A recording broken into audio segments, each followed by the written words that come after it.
అమెరికాలో ఓ సైకో మొగుడు. నేను ఇక్కడ మెన్షన్ చేయాల్సి వస్తుందంటే డీటెయిల్లోకి వెళ్తే మీకే అర్థమవుతుంది ఎలా వ్యవహరిస్తాడు ఏంటి అనేది. ఎన్ఆర్ఐ సైకో మొగుడు యొక్క ఆగడాలు తాళలేక ఆ బాధిత మహిళ పెద్ద ఎత్తున కన్నీరు ముందుగా విలపిస్తోంది. భార్యా పిల్లల్ని పదే పదే హింసిస్తూ పైశాచిక ఆనందం పొందుతూ ఉండేవాడట. పిల్లల్ని కొట్టడంతో ఆ భర్తని అరెస్ట్ చేశారు పోలీసులు. ఆ తర్వాత అక్కడి నుంచి ఆయన భార్య పిల్లల్ని వదిలేసి హైదరాబాద్కు వచ్చేసాడు అరవింద్.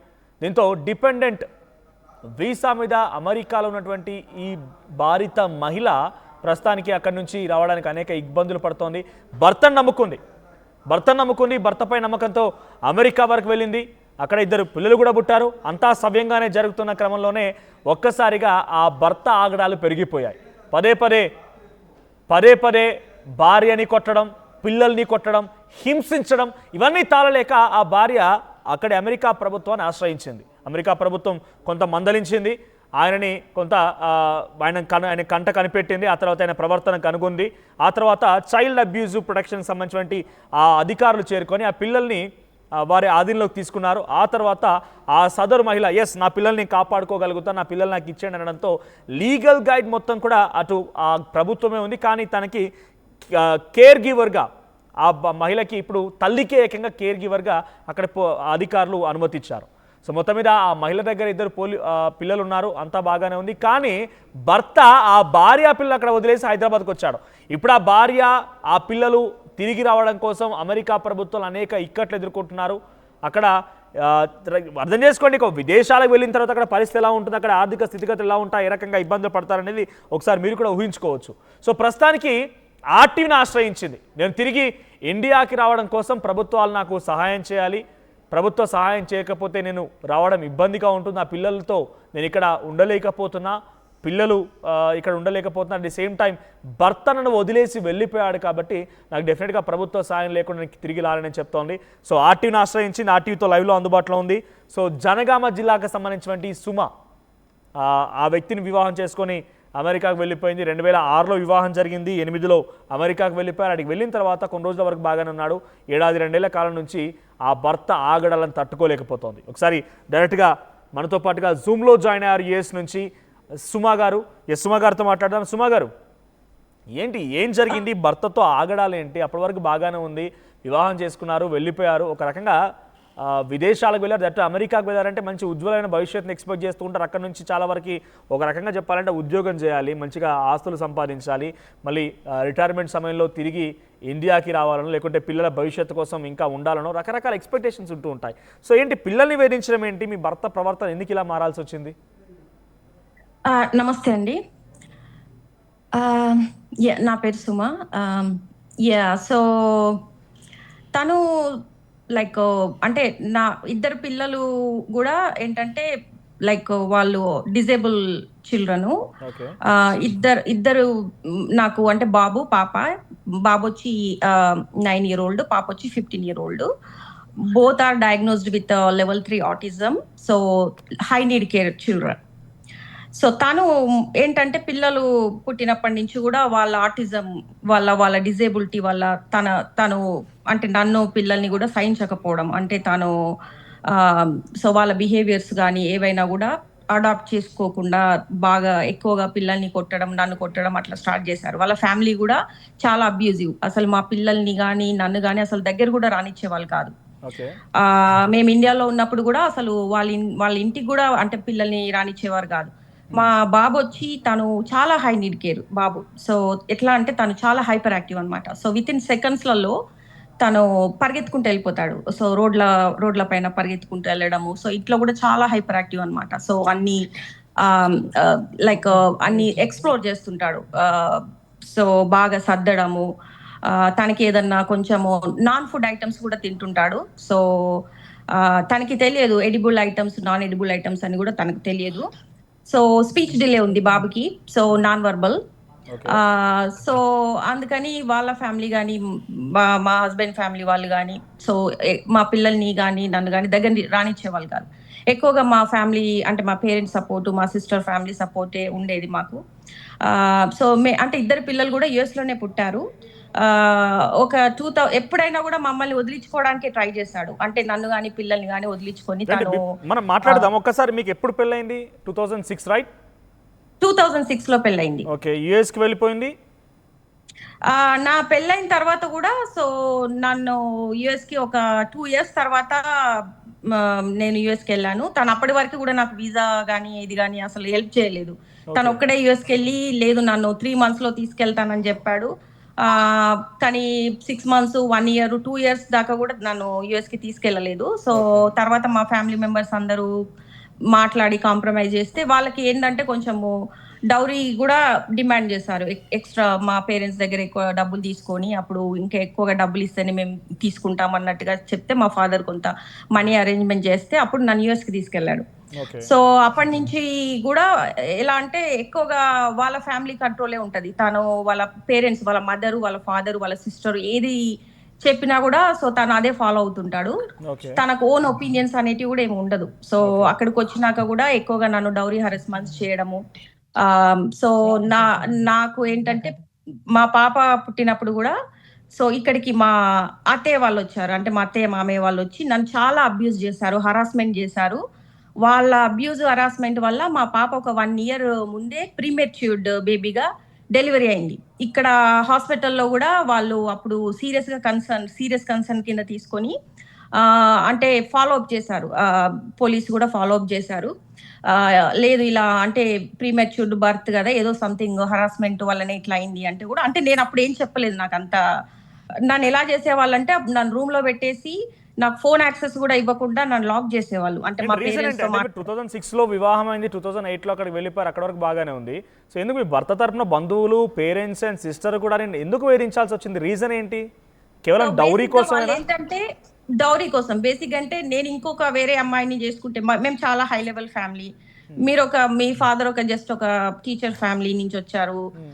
మీరిచ్చిన డౌరీ ఇంకా మాకు సరిపోలేదు. ఇంకా వేరే అమ్మాయిని చేసుకుంటే ఎ మాకు చాలా ఎక్కువొచ్చేది.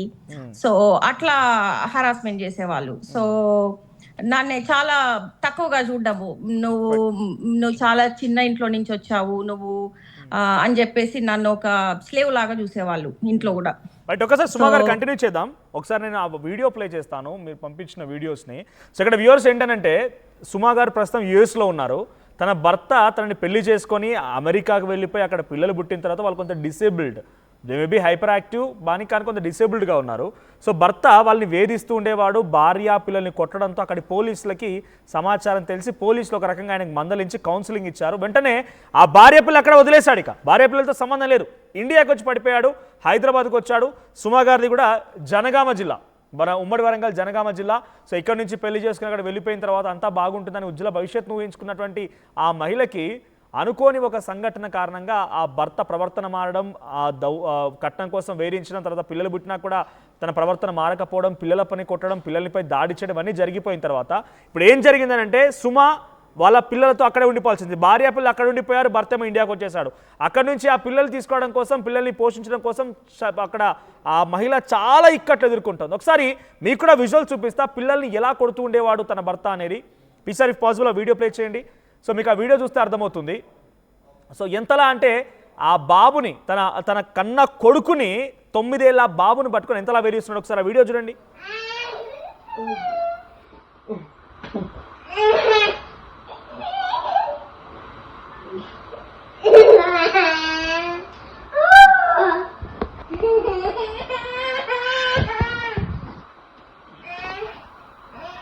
సో తన మానసిక పరిస్థితి పైన కూడా కొంత సుమా గారు చెప్తున్న ప్రకారంగా చూస్తూ ఉంటే కొంత అనుమానంగానే ఉంది. పిడికిలు బిగించి ఆ చిన్న బాబుని, తన కొడుకే కదా, ఏ తప్పు చేసినా, బికాజ్ ఇక్కడ ఇంకొక ఇంట్రెస్టింగ్ విషయం ఏంటంటే అమెరికాలో పిల్లల రకం కూడా కుట్టడం నేరం.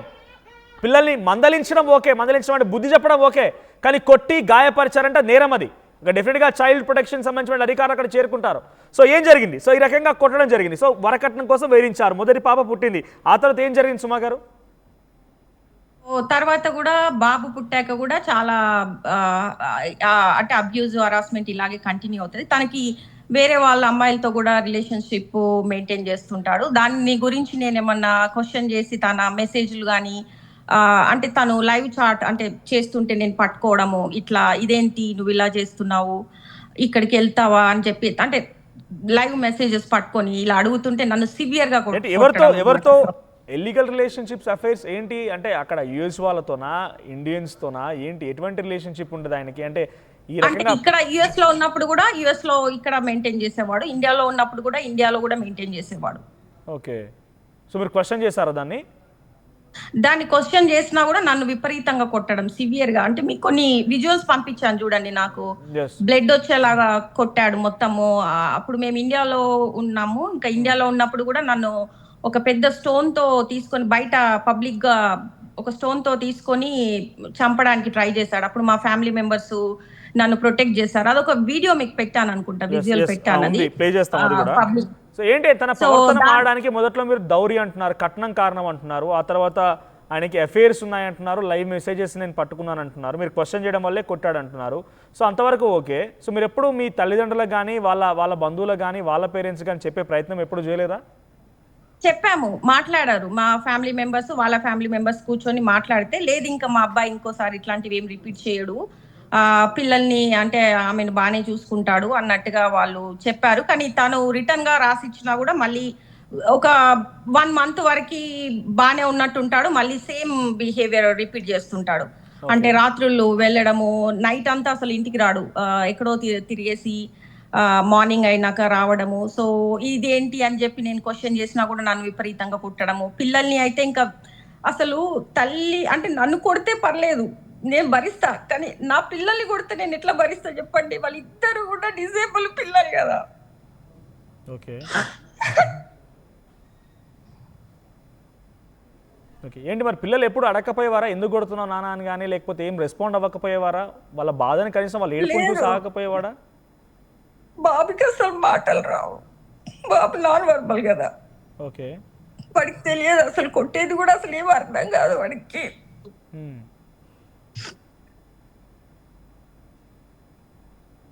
పాప కొంచెం మినిమల్ కమ్యూనికేషన్ ఇస్తుంది, కానీ తనకి సోషల్ ఇంటరాక్షన్ అసలు లేదు. తను కూడా level 3 ఆటిజం డయాగ్నోస్డ్, అంటే ఇద్దరు చిల్డ్రన్ కూడా level 3 ఆటిజం డయాగ్నోస్డ్.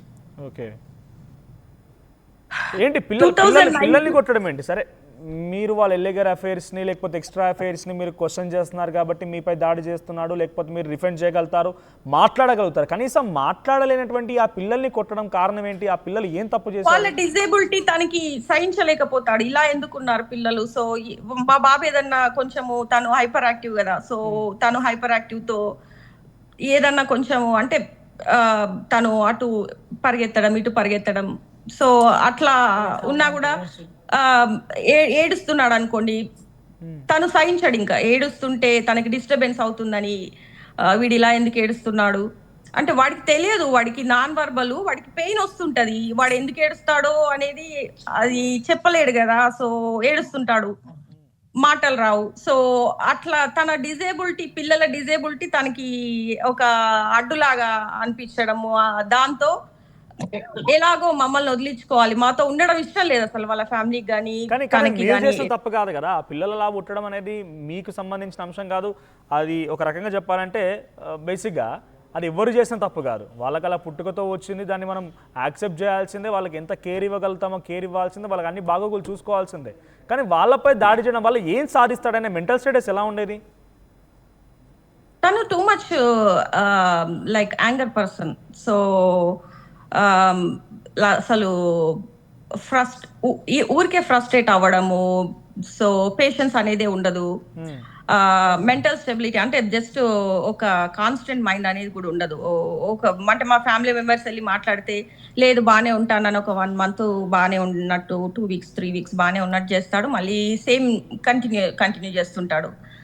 సో అట్లా. సో ఇప్పుడు తను ఇక్కడ మమ్మల్ని వదిలేసి అసలు ఎవరికి చెప్పకుండా ఇండియాకి వచ్చాక మా ఫ్యామిలీ మెంబర్స్ అందరూ కూడా వెళ్ళి ఏంటి ఇలా వచ్చావు, ఆమె అక్కడ అంటే తనకి వర్క్ పర్మిట్ కూడా లేదు కదా, సో ఇక్కడ వర్క్ ఆథరైజేషన్ లేకుండా మీకు తెలుసు కదా మనం వర్క్ కూడా చేయలేము. సరే ఇవన్నీ ఇబ్బందులు ఎదుర్కొన్న టైంలో ఎప్పుడైనా మీరు ఇండియాకి వచ్చినప్పుడు వాళ్ళ పేరెంట్స్ దగ్గరికి వెళ్ళడం, పేరెంట్స్ తో వాళ్ళ పేరెంట్స్ ఎలా బిహేవ్ చేస్తుండేవారు? అబ్బాయి అంటే కొంత అయితే అయితే తను ఏం చేశాడంటే 2019లో మనము వెకేషన్ వెళ్దామని చెప్పి నన్ను పిల్లల్ని ఇండియాకి తీసుకొచ్చాడు. ఓకే. ఇండియాకి తీసుకొచ్చి సో ఇక్కడ వచ్చే ముందు ఏం చేశాడంటే నాకు తెలియదు, నా పేరు మీద ఒక చాలా క్రెడిట్ కార్డులు ఓపెన్ చేశాడు నాకు తెలియకుండానే. సో తన పేరు మీద కూడా చాలా క్రెడిట్ కార్డ్స్ ఓపెన్ చేశాడు. ఆల్మోస్ట్ ఒక ఆల్ టుగెదర్ ఒక 80K వరకు ఓపెన్ చేశాడు. సో అలా అంటే తను ప్లాన్ గానే చేసుకొని వచ్చినట్టున్నాడు. నాకు తెలియదు మనం వెకేషన్ వెళ్తున్నాం, జస్ట్ 1 month లోనే రిటర్న్ వస్తామని రిటర్న్ టికెట్లు కూడా బుక్ చేశాడు 2019లో. సో వచ్చాక తర్వాత తను ఏం ప్లాన్ చేశాడంటే మమ్మల్ని ఇండియాలోనే పెట్టేసి తను ఒక్కడే యుఎస్కి వెళ్దామని ప్లాన్ చేశాడు. సో అప్పుడు వాళ్ళ పేరెంట్స్ ఏంటంటే మేము రావడమే వాళ్ళ పేరెంట్స్ ఇంట్లోకి దిగామన్నమాట. అంటే యుఎస్ నుంచి వచ్చాక ఒక 2 days వాళ్ళు వరంగల్ హన్మకొండలో ఉంటారు, టీచర్స్ కాలనీలో. సో అయితే 2 days కూడా వాళ్ళు మమ్మల్ని ఉంచుకోలేదు. అంటే 2 days తర్వాత ఇంకా మమ్మల్ని ఇంట్లో నుంచి పంపించేశారు. మీ పిల్లల్ని మా దగ్గర అసలు మేము భరించలేము, మీరు వెళ్ళిపోండి అని చెప్పి మమ్మల్ని పంపించేస్తే మా పేరెంట్స్ వాళ్ళ ఇంటికి వెళ్ళాము. సో మా పేరెంట్స్ వాళ్ళ ఇంటికి వెళ్ళి మేము అక్కడ మా పేరెంట్స్ వాళ్ళ ఇంట్లో ఒక 5 months ఉన్నాము. అంటే వాళ్ళు ఎలాంటి వాళ్ళంటే సో కనీసము వెళ్ళిపోమన్నారా, మీరు వాళ్ళ ప్రవర్తనతో వెళ్ళిపోవాల్సి వచ్చిందా? అంటే మీరు సఫకేట్ ఫీల్ అయ్యారా? వాళ్ళే వెళ్ళిపోమారు, అసలు మా ఇంట్లో ఉండకూడదు మీరు వెళ్ళిపోండి అని చెప్పి వాళ్ళే పంపించేశారు. మీ హస్బెండ్ మీతో పాటు వచ్చాడా మరి? మా హస్బెండ్ ని కూడా పంపించేశారు, నువ్వు కూడా అవసరం లేదు అందరు వెళ్ళిపోండి అని చెప్పి. అప్పుడు అసలు మేమంటే యుఎస్ నుంచి వచ్చాము, ఇండియాలో అసలు ఏం సెటిల్ అవ్వలేదు, ఎక్కడ ఉండాలో కూడా మాకు తెలియదు. అంటే హౌసింగ్ అదంతా లేదు, మేము వచ్చింది జస్ట్ ఒక 1 month కనే ప్యాక్ చేసుకొని వచ్చాము. సో ఎక్కడికి వెళ్ళాలో తెలియదు. అప్పుడు మా పేరెంట్స్ ఇంటికి వెళ్ళాము. మా పేరెంట్స్ నాతో పాటు మా పిల్లలతో పాటు మా హస్బెండ్ ని కూడా 5 months ఇంట్లోనే ఉంచుకున్నాను. మా ఫాదర్ ఒక రిటైర్డ్ హెడ్ మాస్టర్, ఆయనకు చిన్న పెన్షన్ వస్తుంది, అదే పెన్షన్ తో సో తను మమ్మల్ని పిల్లల్ని మా హస్బెండ్ ని కూడా 5 months ఉంటాడు. కానీ తను ఏ జాబ్ కూడా చూసుకోడు అనమాట. తను జాబ్ చేయాలని కూడా అంటే రెస్పాన్సిబిలిటీ తీసుకోడు. కంప్లీట్ గా మీరు ఇక్కడే ఉండిపోదామని ఆ థాట్ తోనే వచ్చారా 2019లో? ఉండిపోదామని కాదు, మమ్మల్ని అక్కడ వదిలేసి తను వెళ్దామన్న థాట్ తో వచ్చాడు. కాకపోతే మా ఫ్యామిలీ మెంబర్స్ అంతా కూడా ఇట్లా డిజేబుల్ పిల్లల్ని ఎక్కడ వదిలేసి వెళ్దాం అనుకుంటున్నాం, వెళ్తే అందరు వెళ్ళాలి, వెళ్తే అందరు ఇక్కడే ఉండాలని కాంప్రమైజ్ తో తను అక్కడే ఉండాల్సి వచ్చింది. ఓకే. సో అట్లా అప్పుడు ఒక 3.5 years మేము ఇండియాలోనే ఉన్నాము. సో అప్పుడు ఇండియాలో కూడా చాలా అబ్యూజ్, ఇప్పుడు మీకు పంపించిన విజువల్ ఉంది కదా, అది ఇండియాలోనే నాకు అది ఎక్కడ జరిగిందంటే చెంగిచెల్ల మేడిపల్లిలో జరిగింది, మా అక్క వాళ్ళ ఇంటి ముందు. సో అది పబ్లిక్ గా రికార్డ్ అయింది. నన్ను ఒక స్టోన్ తో కొట్టి చంపడానికి ట్రై చేశాడు. అప్పుడు మా అక్క వాళ్ళు ఫ్యామిలీ మెంబర్స్ అంతా నన్ను ప్రొటెక్ట్ చేశారు. సో దాని తర్వాత కూడా ఫ్యామిలీ మెంబర్స్ అంతా కూర్చొని ఇది ఇలా కాదు, డిజేబుల్ పిల్లలు ఉన్నారు, సో కొంచెం అర్థం చేసుకోవాలి కదా అని చెప్పి వాళ్ళ ఫ్యామిలీతో కాంప్రమైజ్ అయితే, సో లేదు నేను బాగానే ఉంటాను చూసుకుంటానని చెప్తాడు. కానీ ఒక 1 month తర్వాత మళ్ళీ అదే సేమ్ రిపీట్ చేస్తుంటాడు. ఓకే. సో అయితే అక్కడ తర్వాత ఏంటంటే పిల్లలు ఇద్దరు ఇక్కడే పుట్టారు కాబట్టి కొంచెము ఇక్కడికి వస్తే కొంచెము పిల్లలకి సపోర్ట్ ఎక్కువగా ఉంటది, స్కూలింగ్ కానీ థెరపీలు కానీ బాగుంటాయి అన్న ఉద్దేశంతో మళ్ళీ బ్యాక్ వచ్చాము 2023లో. ఓకే. 3 years ఇక్కడ ఉన్నారా? 3 years అక్కడే ఉన్నాము. ఇక్కడ ఉన్నప్పుడు ఎలా ఉండేది? ఎటువంటి ఉద్యోగం చేసేవాడు, ఎలా ఉండేది, మిమ్మల్ని ఎలా ట్రీట్ చేసేవాడు, ఎలా చూసుకునేవాడు? సో అక్కడ ఒక సాఫ్ట్వేర్ జాబ్ చేసేవాడు తను. అదే చెప్పాను కదా, సో చాలా అబ్యూజివ్, పిల్లల్ని నన్ను కొట్టాడు. కాకపోతే మా ఫ్యామిలీ మెంబర్స్ సపోర్ట్ ఉండేది ఎక్కువగా. నేను ఎక్కువగా మా పేరెంట్స్ ఇంట్లో ఉండడం, లేకపోతే మా సిస్టర్ వాళ్ళ ఫ్యామిలీ నాకు సపోర్ట్ గా దగ్గరగా ఉండడం, తను పిల్లల్ని నన్ను కొట్టకుండా వాళ్ళు పిల్లల్ని చూసుకోవడము అట్లా వాళ్ళు ప్రొటెక్ట్ చేసేవాళ్ళు ఇండియాలో ఉన్నప్పుడు. చాలా సపోర్టివ్ గా అంటే ఫ్యామిలీ సపోర్ట్ ఎక్కువగా ఉండేది ఇండియాలో.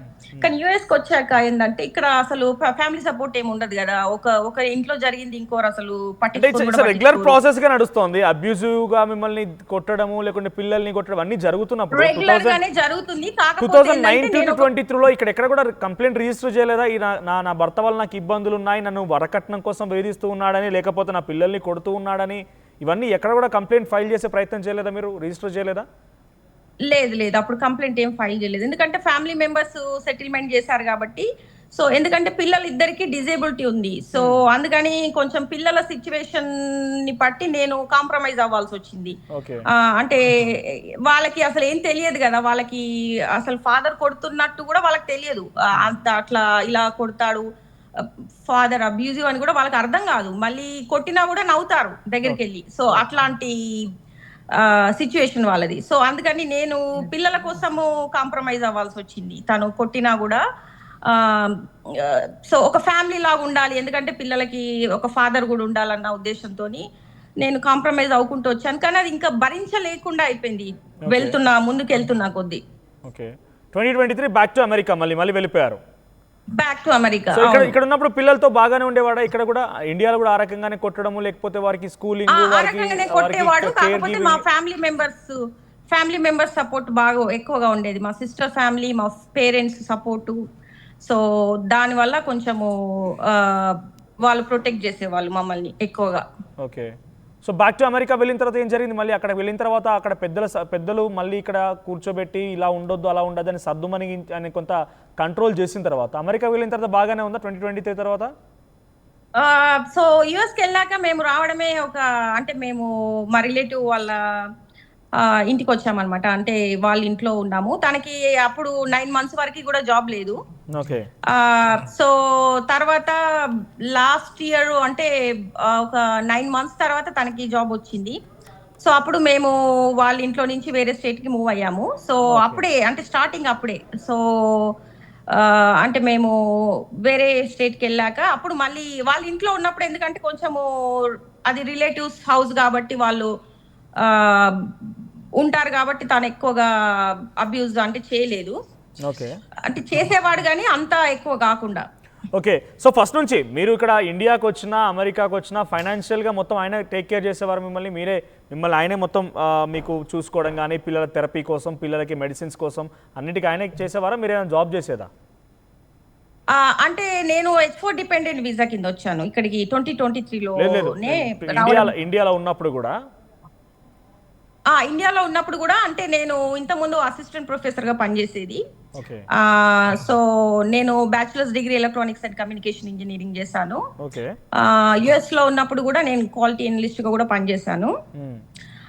కాకపోతే కొంతకాలం ఏంటంటే తనకి వేరే స్టేట్ లో జాబ్ రావడము, అప్పుడు నేను పిల్లల్ని చూసుకోవడము, అంటే నాకు పిల్లల రెస్పాన్సిబిలిటీ అలా తీసుకోవడము, కొన్నిసార్లు అంటే నేను జాబ్కి వెళ్ళకపోవడం, అట్లా ఎక్కువగా పిల్లల కేరింగ్ కి నేను నా టైము స్పెండ్ చేసేదాన్ని. ఓకే. సో 2023 తర్వాత ఎటువంటి మార్పు వచ్చింది? పోనీ ఇండియాకి వచ్చాడు, ఇండియాకి వచ్చినాక మీరు వర్కింగ్ ఉమెన్గా ఉన్నారు, మీరు కూడా ఏం చేసేది, ఆయన కూడా ఏం చేసేవాడు, కొంత ఇష్యూస్ ఉన్నాయి, పేరెంట్స్ సర్దుమణిగించేశారు, ఒక ఫుల్ స్టాప్ పెట్టారు. తర్వాత తన ప్రవర్తన అమెరికాకి వెళ్ళిన తర్వాత మారిందా? రిలేటివ్స్ ఇంట్లో నుంచి మళ్ళీ బయటికి వచ్చిన తర్వాత?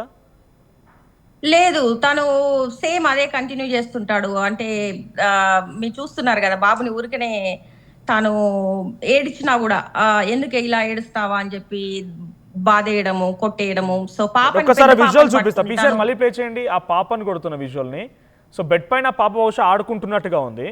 సో వెంటనే అక్కడికి వచ్చిన తన తండ్రి, ఎస్ చూడండి, ఎక్కడక్కడ బాబును కొట్టిన సమయంలో కూడా చేతులు బిగించి నిజంగానే ఒక వ్యక్తితో ఫైట్ చేస్తే ఎలా అయితే కొడతారో పిడికిలు బిగించి కొట్టిన విధంగానే అక్కడ పాపను కూడా. మరి ఇంతలా ఆయన ఎందుకు ఆ పిల్లల పైన అంత అగ్రెసివ్గా, అంత ఆగ్రహంగా ఉన్నాడంటే వాళ్ళ డిసెబిలిటీ కారణం ఉన్నట్టుగా తన భార్య చెప్తోంది. ఏదేమైనా ఏ డిసెబిలిటీ ఉన్నా చిన్న పిల్లలు కదా, మనం గట్టిగా వారిని టచ్ చేసి ఇట్లా చూస్తేనే బేసిక్గా వాళ్ళకి కందిపోతూ ఉంటారు. అటువంటి చిన్న పిల్లలు 9 ఏళ్ళు 13 ఏళ్ళు అంటే ఎంత చిన్న వాళ్ళు అర్థం చేసుకోండి. ఆ పిల్లలపైన అంత దాష్టికం ప్రవర్తించడం ఏంటో భర్త ప్రవర్తన అర్థం కావట్లేదు. చూడండి, ఆ తల్లి కూడా మాట్లాడుతూ పిల్లల్ని కొడుతూ ఉంటే కన్నీళ్ళు పెడుతోంది.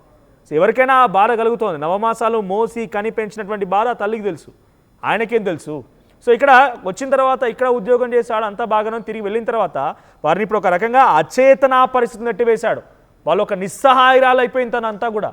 సో అక్కడ ఉండిపోయి తిరిగి రాలేక, అక్కడ వాళ్ళని పోషించలేక ఇబ్బంది పడుతుంది. ఎస్ సుమా గారు, కంటిన్యూ. సో ఇంకోటి ఏం చేశాడంటే 2019లో వచ్చేటప్పుడు నా పేరు మీద చాలా క్రెడిట్ కార్డ్స్ ఓపెన్ చేసి వచ్చాడు. నేను ఇక్కడ 2023లో వచ్చాక నేను చూస్తే నన్ను బ్యాంక్రప్సీ చేశాడు. మొత్తం బ్యాంక్రప్సీ ఉంది నా పేరు మీద. ఎవిక్షన్ హిస్టరీ పెట్టాడు. అంటే ఇక్కడ హౌస్ రెంట్ తీసుకొని, సో ఇండియాలో ఉండి దానికి రెంట్ కట్టకపోతే అది ఎవిక్షన్ కిందికి వెళ్ళిపోయింది. సో ఎవిక్షన్ హిస్టరీ నా పేరు మీద పడింది. బ్యాంక్రప్సీ పడింది. దాంతో నాకు అసలు ఎవ్వరు కూడా బ్యాంక్రప్సీ ఉంటే మీరు తెలుసు కదా, బ్యాంక్ అకౌంట్స్ ఇండియాలో అకౌంట్ పైన బ్యాంక్ కరప్సీ ఉందా? లేదు, యుఎస్ లో. ఓకే. సో యుఎస్ లో నా పేరు మీద బ్యాంక్రప్సీ పెట్టాడు, ఎవిక్షన్ హిస్టరీ పెట్టాడు. సో దాంతో ఏంటంటే నాకు అసలు బ్యాంక్ అకౌంట్ కూడా రావట్లేదు. బ్యాంక్ అకౌంట్ నేను చాలా బ్యాంకులకు వెళ్ళాను, ఎవ్వరు కూడా నాకు బ్యాంక్ అకౌంట్ ఇవ్వట్లేదు. సో ప్లస్ ఎవిక్షన్ హిస్టరీతో నాకు అసలు రెంటల్ హౌస్ కూడా చాలా స్ట్రగుల్ అయ్యాను. Okay, 2023 back to America. Then after ఏం జరిగింది? ఎన్ని రోజుల పాటుగా తను పనిచేశాడు? ఎన్ని రోజుల పాటుగా మీకు ఫైనాన్షియల్ అసిస్టెన్స్ ఇచ్చాడు? ఏం జరిగింది? బట్ సుమా గారు కొన్ని టెక్నికల్ సమస్య వల్ల ఇంటరప్ట్ అయ్యారు. మళ్ళీ షీ విల్ బి బ్యాక్. ఒకసారి ఆ బాబుని కొట్టిన సమయంలో బాబు ఆ ఏడుపులు విందాం ఒకసారి. మీరు కూడా వినండి ఒకసారి. పీసీఆర్ ప్లే చేయండి. ఆ పిల్లల్ని ఎందుకు అంతలా, అంటే నిజంగా ఏ తండ్రి కూడా కన్న పిల్లల్ని ఇంతలా విచక్షణ రహితంగా ఎన్ని ఇబ్బందులున్నా ఎన్ని గొడవలు ఉన్నా ఇంతలా కొడతారా? ఒకసారి పీసీఆర్ బాబుని కొట్టిన వీడియో ప్లే చేయండి.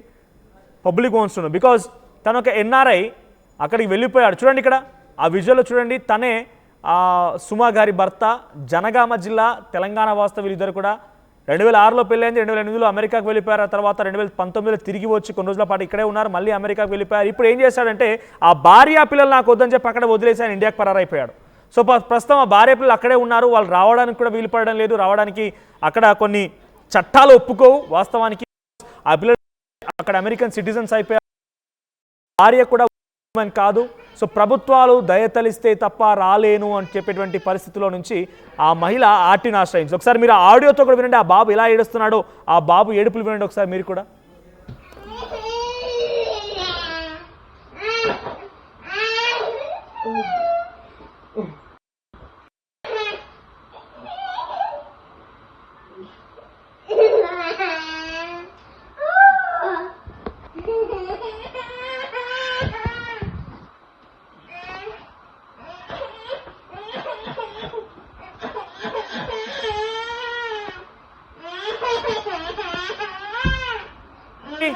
నేను ఇక్కడ పదే ఆ భర్త గురించి ఎందుకు మాట్లాడుతున్నా అంటే వాట్ ఎవర్ ఇట్ ఈస్, ఆ పిల్లలిద్దరు కూడా డిసేబుల్డ్, వాళ్ళకి కొంత ఆటిజం ఉంది. సో వాళ్ళు దాని నుంచి ఇబ్బంది పడుతూ ఉన్నారు. బట్ దే ఆర్ యాక్టివ్, వాళ్ళు బాగానే ఉన్నారు. కొంత కమ్యూనికేట్ చేయలేరు, వాళ్ళు కొంత ఇబ్బంది పడుతూ ఉంటారు. అటువంటి పిల్లల్ని పట్టుకొని కొట్టి వారిని హింసించి వారిని టార్చర్ చేసి భార్యని కొట్టడం, భార్యని చంపేందుకు ప్రయత్నం చేయడం, ఇవన్నీ ఏంటి? నిజానికి వాళ్ళు ఎంత ఇబ్బంది ఎదుర్కొన్నారనేది అక్కడ నుంచి డైరెక్ట్గా ఇప్పుడు ఈ సమయంలో మనకు లైవ్లోకి అందుబాటులోకి వచ్చిన తర్వాత వాళ్ళ మాటలు చూస్తే అర్థమవుతుంది. సుమా గారు ఒకసారి మీరు కెమెరా ఆటో టర్న్ చేసుకొని పోర్ట్రేట్ మోడ్లో పెట్టండి. మీ విజువల్లో కనిపిస్తోంది ఇక్కడ. రైట్, సుమా గారు వాయిస్ వినిపిస్తోందా? సుమా గారు నా వాయిస్ వినిపిస్తోందా? వినిపిస్తుందండి. రైట్. సో ఏంటి 2023 తర్వాత ఏం జరిగింది? ఎన్ని రోజుల పాటుగా మరి మీరిద్దరు కలిసి ఉన్నారు? మీరు ఎప్పుడు అమెరికాలో కంప్లైంట్ ఫైల్ చేశారు? అక్కడ కంప్లైంట్ని పోలీసు ఎలా తీసుకున్నారు? చైల్డ్ ప్రొటెక్షన్ అధికారులు ఎలా తీసుకున్నారు?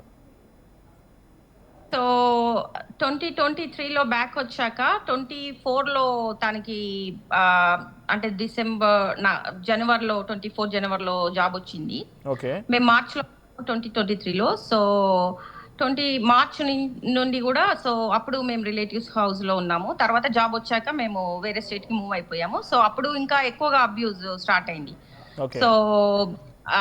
సో నన్ను పిల్లల్ని ఎక్కువగా కొట్టడము. సో ఒక రోజు నైట్ కూడా 2 o'clock పట్టుకొని నన్ను కొడుతున్నాడు, బాగా అరుస్తున్నాడు, కొడుతున్నాడు. బాబు ఏడుస్తున్నాడు బాగా. సో రాత్రి అంటే మార్నింగ్ వాళ్ళు స్కూల్కి వెళ్ళాలి. సో లేచి ఏడుస్తున్నాడు. సో వాడిని కూడా కొడుతున్నాడు. సో అప్పుడు నాకు ఏం చేయాలో అర్థం కాలేదు. నేను 911 కాల్ చేశాను. సో అంటే సో అప్పుడు కాప్స్ కూడా వచ్చారు. సో ఇక్కడ పోలీసులు వచ్చాక మళ్ళీ నేను అంటే ఏం చెప్పాలో ఒకసారి నేను భయపడిపోయాను. ఏంటి ఇలా వచ్చారు మళ్ళీ అని చెప్పేసి, ఏదన్నా మాట్లాడితే మళ్ళీ ఏమన్నా ప్రాబ్లమ్స్ అయితే అన్న ఉద్దేశం. సుమా గారు బిఫోర్ వి కంటిన్యూ మనం మాట్లాడదాం ఒకసారి. బట్ ఇక్కడ కొంతమంది కామెంట్స్ ఏం చేస్తున్నారంటే ఈ ఇష్యూని సుమారుగా మనకు లైవ్లో సుమారు థౌజండ్స్ ఆఫ్ పీపుల్ వాచింగ్ చేస్తున్నారు. సో వాళ్ళ మాట ఏంటంటే ఆ ఫోటో ఎందుకు బ్లర్ చేస్తారని అడుగుతూ ఉన్నారు. సో కొన్ని లీగల్ కాన్సిక్వెన్స్ వస్తాయి కాబట్టి సుమా గారి డిమాండ్ మేరకి మేము ఆ ఫోటో బ్లర్ చేయడం జరిగింది. But can I reveal the name చెప్పొచ్చా? చెప్పండి. అంటే కొంచెం ఏంటంటే ఇక్కడ నేను నేమ్ చెప్పండి, మీరు చెప్పండి. పోనీ మీ భర్త పేరు ఏంటో మీరే చెప్పండి. మా హస్బెండ్ పేరు అరవింద్ కుమార్. రైట్, చూసే వ్యూవర్స్కి ఇది క్లారిటీ. సో అక్కడ కొంత లీగల్ కాన్సిక్వెన్సెస్ ఎదురవుతాయి కాబట్టి అమెరికాలో తను ఉన్నారు కాబట్టి ఆ లీగల్ కాన్సిక్వెన్సెస్ని ఇక్కడ డిసిఎస్ వాళ్ళ సేఫ్టీ ప్లాన్ లో ఉన్నాను నేను. రైట్, అది సో కంటిన్యూ చేద్దాం. వాళ్ళకి మీ ఒపీనియన్ తీసుకుంటానండి. బట్ అడిగిన క్వశ్చన్స్ గాను ఇది సమాధానం. బ్లర్ చేయడానికి గల కారణం ఏంటంటే తను ప్రస్తుతం యుఎస్లో ఉంది, నిస్సహాయ పరిస్థితిలో ఉంది. కనీసం ఆ పిల్లల్ని పెంచి పోషించుకునేటువంటి స్థాయిలో కూడా లేదు. తనతో పాటు తన పేరెంట్స్ కూడా ఉన్నారు. మీరు లైవ్లో వాళ్ళతో కూడా మాట్లాడవచ్చు, నేను వాళ్ళతో కూడా మాట్లాడిస్తాను. బిఫోర్ దాట్ మీరు కంటిన్యూ చేయండి. అంటే ఆ రోజు గొడవ తర్వాత మీరు అక్కడి చైల్డ్ అబ్యూజ్కి సంబంధించిన ప్రొటెక్షన్ అధికారులను ఆశ్రయించారు, రైట్? తర్వాత వాళ్ళు ఏం చేశారు? నేను ఆశ్రయించలేదు. కొంచెం ఏంటంటే తన కంటిన్యూస్ అబ్యూజ్ వల్ల నైబర్స్ కూడా కాల్ చేశారు. అంటే నైబర్ కాల్స్ కూడా వెళ్ళాయి పోలీసులకి. సో నేను కూడా పోలీసులకి అంటే ఆ రోజు నన్ను నైట్ పట్టుకొని కొడుతుంటే, బాబుని కొడుతుంటే నేను కాల్ చేశాను. అప్పుడు కాప్స్ వచ్చారు, కానీ నేను ఎక్కువగా ఏం మాట్లాడలేదు. సో జస్ట్ వర్బల్ కాన్వర్జేషన్ అవుతుంది అన్నట్టుగా చెప్పాను. సో వాళ్ళు జస్ట్ ఒక నోట్ చేసుకొని తనని ఆ రోజు అంటే పోలీసులు వచ్చి మిమ్మల్ని అడిగిన తర్వాత మీరు ఏం చేశారు? వర్బల్ కాన్వర్జేషన్ అంటే మాట జరుగుతున్నాయి, కొట్టలేదని చెప్పారా? మాటలు మాత్రమే జరుగుతున్నాయి. అంటే నేను కొంచెము ఇక్కడ వేరే కంట్రీలో ఉన్నాం కదా, మళ్ళీ ఏదన్నా మాట్లాడితే ఇమిగ్రేషన్ ప్రాబ్లమ్స్ ఏమన్నా వస్తాయేమో అన్న ఉద్దేశంతో నేనేం మాట్లాడలేదు. అంటే మీరు ఏదైనా అంటే డైరెక్ట్లీ ఉన్న క్వశ్చన్, మీరు ఏదైనా దాచిపెట్టారా లేకపోతే భయపడిపోయారా? నేను కొంచెము నాకు భయపడిపోయాను. ఏం మాట్లాడాలో నాకు అసలు అర్థం కాలేదు. వేరే అంటే ఈ కంట్రీలో అసలు మీకు తెలుసు కదా, నేను అలోన్ గా ఉన్నాను. సో ఇక్కడ ఒక్కసారే పోలీసులు చాలా మంది వచ్చారు ఇంటికి. వచ్చేసరికి ఏం మాట్లాడాలో నాకు అసలు అర్థం కాలేదు. ఓకే, తర్వాత పోలీసులు ఏం చేశారు మరి? వాళ్ళు ఏం చేశారంటే ఫాలో అప్ కోసం అని చెప్పి వీళ్ళు ఇలా ఈ హౌస్ లో అంటే వీళ్ళు డొమెస్టిక్ వైలెన్స్ అవుతుంది అని చెప్పి చైల్డ్ ప్రొటెక్టివ్ వాళ్ళకి వాళ్ళు కంప్లైంట్ ఇచ్చారనమాట. సో కొంచెం పిల్లల్ని వాచ్ చేయండి, అంటే ఏదన్నా అబ్యూజ్ అవుతుందా అన్నట్టుగా వాళ్ళు కంప్లైంట్ ఇచ్చారు. సో దాని త్రూ చైల్డ్ ప్రొటెక్టివ్ వాళ్ళు పిల్లల్ని కంటిన్యూస్ గా స్కూల్కి వెళ్ళడము, సో వాచ్ చేయడం అట్లా స్టార్ట్ చేశారన్నమాట. వింటున్నారు కదా వ్యూవర్స్, ఒకసారి వ్యూవర్స్ కి ఎక్స్ప్లెయిన్ చేస్తాను. వాళ్ళు ఉంటున్నటువంటి ఇంట్లో ఇంటి పక్కన నైబర్స్ ఎవరో ఆ ఇంట్లో పిల్లల్ని కొడుతున్నాడు తండ్రి అని చెప్పి కంప్లైంట్ ఇచ్చారట. అంటే అక్కడ అమెరికాలో చట్టాల ప్రకారంగా పిల్లల్ని కొట్టడం చాలా నేరం. వారి అంటే మందలించడం వరకు ఓకే, ప్రేమగా వాళ్ళకి బుద్ధి చెప్పడం వరకు ఓకే, అని కొట్టి వారిని ఇక్కడ వాళ్ళని అబ్యూజ్ చేయడము, వాళ్ళని ఇబ్బందులు గురి చేయడం, గాయాలు అవ్వడము, ఇవన్నీ కూడా పెద్ద క్రైమ్ లాగా భావిస్తూ ఉంటారు. సో నైబర్స్ ఇచ్చిన కంప్లైంట్ మేరకు అక్కడికి పోలీసులు చేరుకున్నారు. అక్కడ వాళ్ళ నైబర్స్ ఇచ్చిన కంప్లైంట్ మేరకు ఆ పిల్లల్ని కంటిన్యూస్గా వాచ్ చేయడం, అంటే నిజంగానే వాళ్ళు ఫీల్ అవుతున్నారా, ఆ కొట్టడం వల్ల ఏమైనా ఇబ్బంది ఫీల్ అవుతున్నారా, అన్నీ కూడా వాచ్ చేయడం స్టార్ట్ చేశారు. సో ఏం జరిగింది నెక్స్ట్? స్కూల్ వరకు వెళ్ళారా పిల్లలు? స్కూల్ వరకు వెళ్ళారా? స్కూల్కి వెళ్తున్నారు, వాళ్ళు చెక్ చేస్తున్నారు. అంటే మాకు తెలియదు, నాకు కూడా తెలియదు వాళ్ళు ఫాలో అప్ చేస్తున్నట్టుగా. ఒక రోజు ఏమైందంటే పిల్లలకి బ్రూసెస్ స్కార్స్ ఉన్నాయి అని చెప్పి, మా బాబుకి బ్రూసెస్ స్కార్స్ ఉన్నాయి అని చెప్పి వాళ్ళు డైరెక్ట్ గా చైల్డ్ ప్రొటెక్టివ్ వాళ్ళు స్కూల్ నుంచి 2 పిల్లల్ని రిమూవ్ చేసుకున్నారు. సో అప్పుడు ఏంటంటే అసలు నాకు చాలా ఒంటిపైన గాయాలు ఉన్నాయి, రైట్? ఆ బాబు ఒంటిపైన గాయాలు ఉన్నాయి, బాబు మీద స్కార్స్ బ్రూసెస్ ఉన్నాయి అని చెప్పి, అంటే 2 పిల్లలు ఇంట్లో సేఫ్ గా లేరు. ఒక తల్లిగా గాయాలు చూసిన మీకు డైరెక్ట్ గా మీరు ఎందుకు ఫిర్యాదు చేయలేకపోయారు? బికాజ్ మీరు ఒక 9 మాసాలు మోసి కని పెంచి ఆ బాబుకి ఏమైనా ఉండనివ్వండి, ఆ ఒంటిపైన గాయాలు ఉంటే మీ అభిప్రాయం ఏంటి? ఆ సమయంలో మీరు ఎలా ఫీల్ అయ్యారు? అంటే నాకు అసలు ఏం అర్థం కావట్లేదు. నేను ఎక్కడికి వెళ్ళాలి, ఏం చెప్పాలి? ఏదన్నా కొంచెం తేడా వచ్చినా నేను పిల్లలు ఎక్కడికి వెళ్ళిపోతాము. చైల్డ్ ప్రొటెక్టివ్ వాళ్ళు అంటే తీసుకెళ్ళిపోతారు కదా మళ్ళీ, అంటే పిల్లలు అసలు నా దగ్గర కూడా ఉండరు. సో ఏం చేయాలో నాకు అసలు ఏం అర్థం కాని సిచ్యువేషన్ అనమాట. సో ఎక్కడికి వెళ్ళాలో నాకు ప్రాపర్ గైడెన్స్ కూడా తెలియదు. సో ఆ సిచ్యువేషన్లో సో నేనేం కంప్లైంట్ ఏం ఫైల్ చేయలేదు నా సైడ్ నుంచి వెళ్ళి. కాకపోతే వాళ్ళే కొంచెము ఫాలో అప్ చేసుకొని బాబుకి స్కార్స్ బ్రూసెస్ ఉన్నాయని చెప్పి 2 పిల్లల్ని డైరెక్ట్ గా రిమూవ్ చేసుకున్నారు స్కూల్ నుంచి. సో అట్లా నేను చూస్తున్నా, స్కూల్ బస్ వస్తుంది కదా, ఇంకా 2 పిల్లలు వస్తారు అన్నట్టుగా మదర్ గా మీకు తెలుసు కదా, నేను చూస్తున్నాను. ఇంకా ఈవినింగ్ అయిపోతుంది, 4 o'clock అవుతుంది, ఇంకా బస్ రావట్లేదు. డిసిఎస్ వాళ్ళ నుంచి ఫోన్ వచ్చింది. సో ఇట్లా మేము 2 పిల్లల్ని రిమూవ్ చేసుకున్నాము, ఇంకా మేము వాళ్ళని కాన్ఫిడెన్షియల్ ప్లేస్ లో పెడుతున్నాము, ఇంకా మీకు పిల్లల యాక్సెస్ అనేది ఉండదు అని చెప్పేసరికి అసలు నాకు అసలు కింద పడిపోయాను. అసలు ఏం చేయాలో నాకు అర్థం కాదు.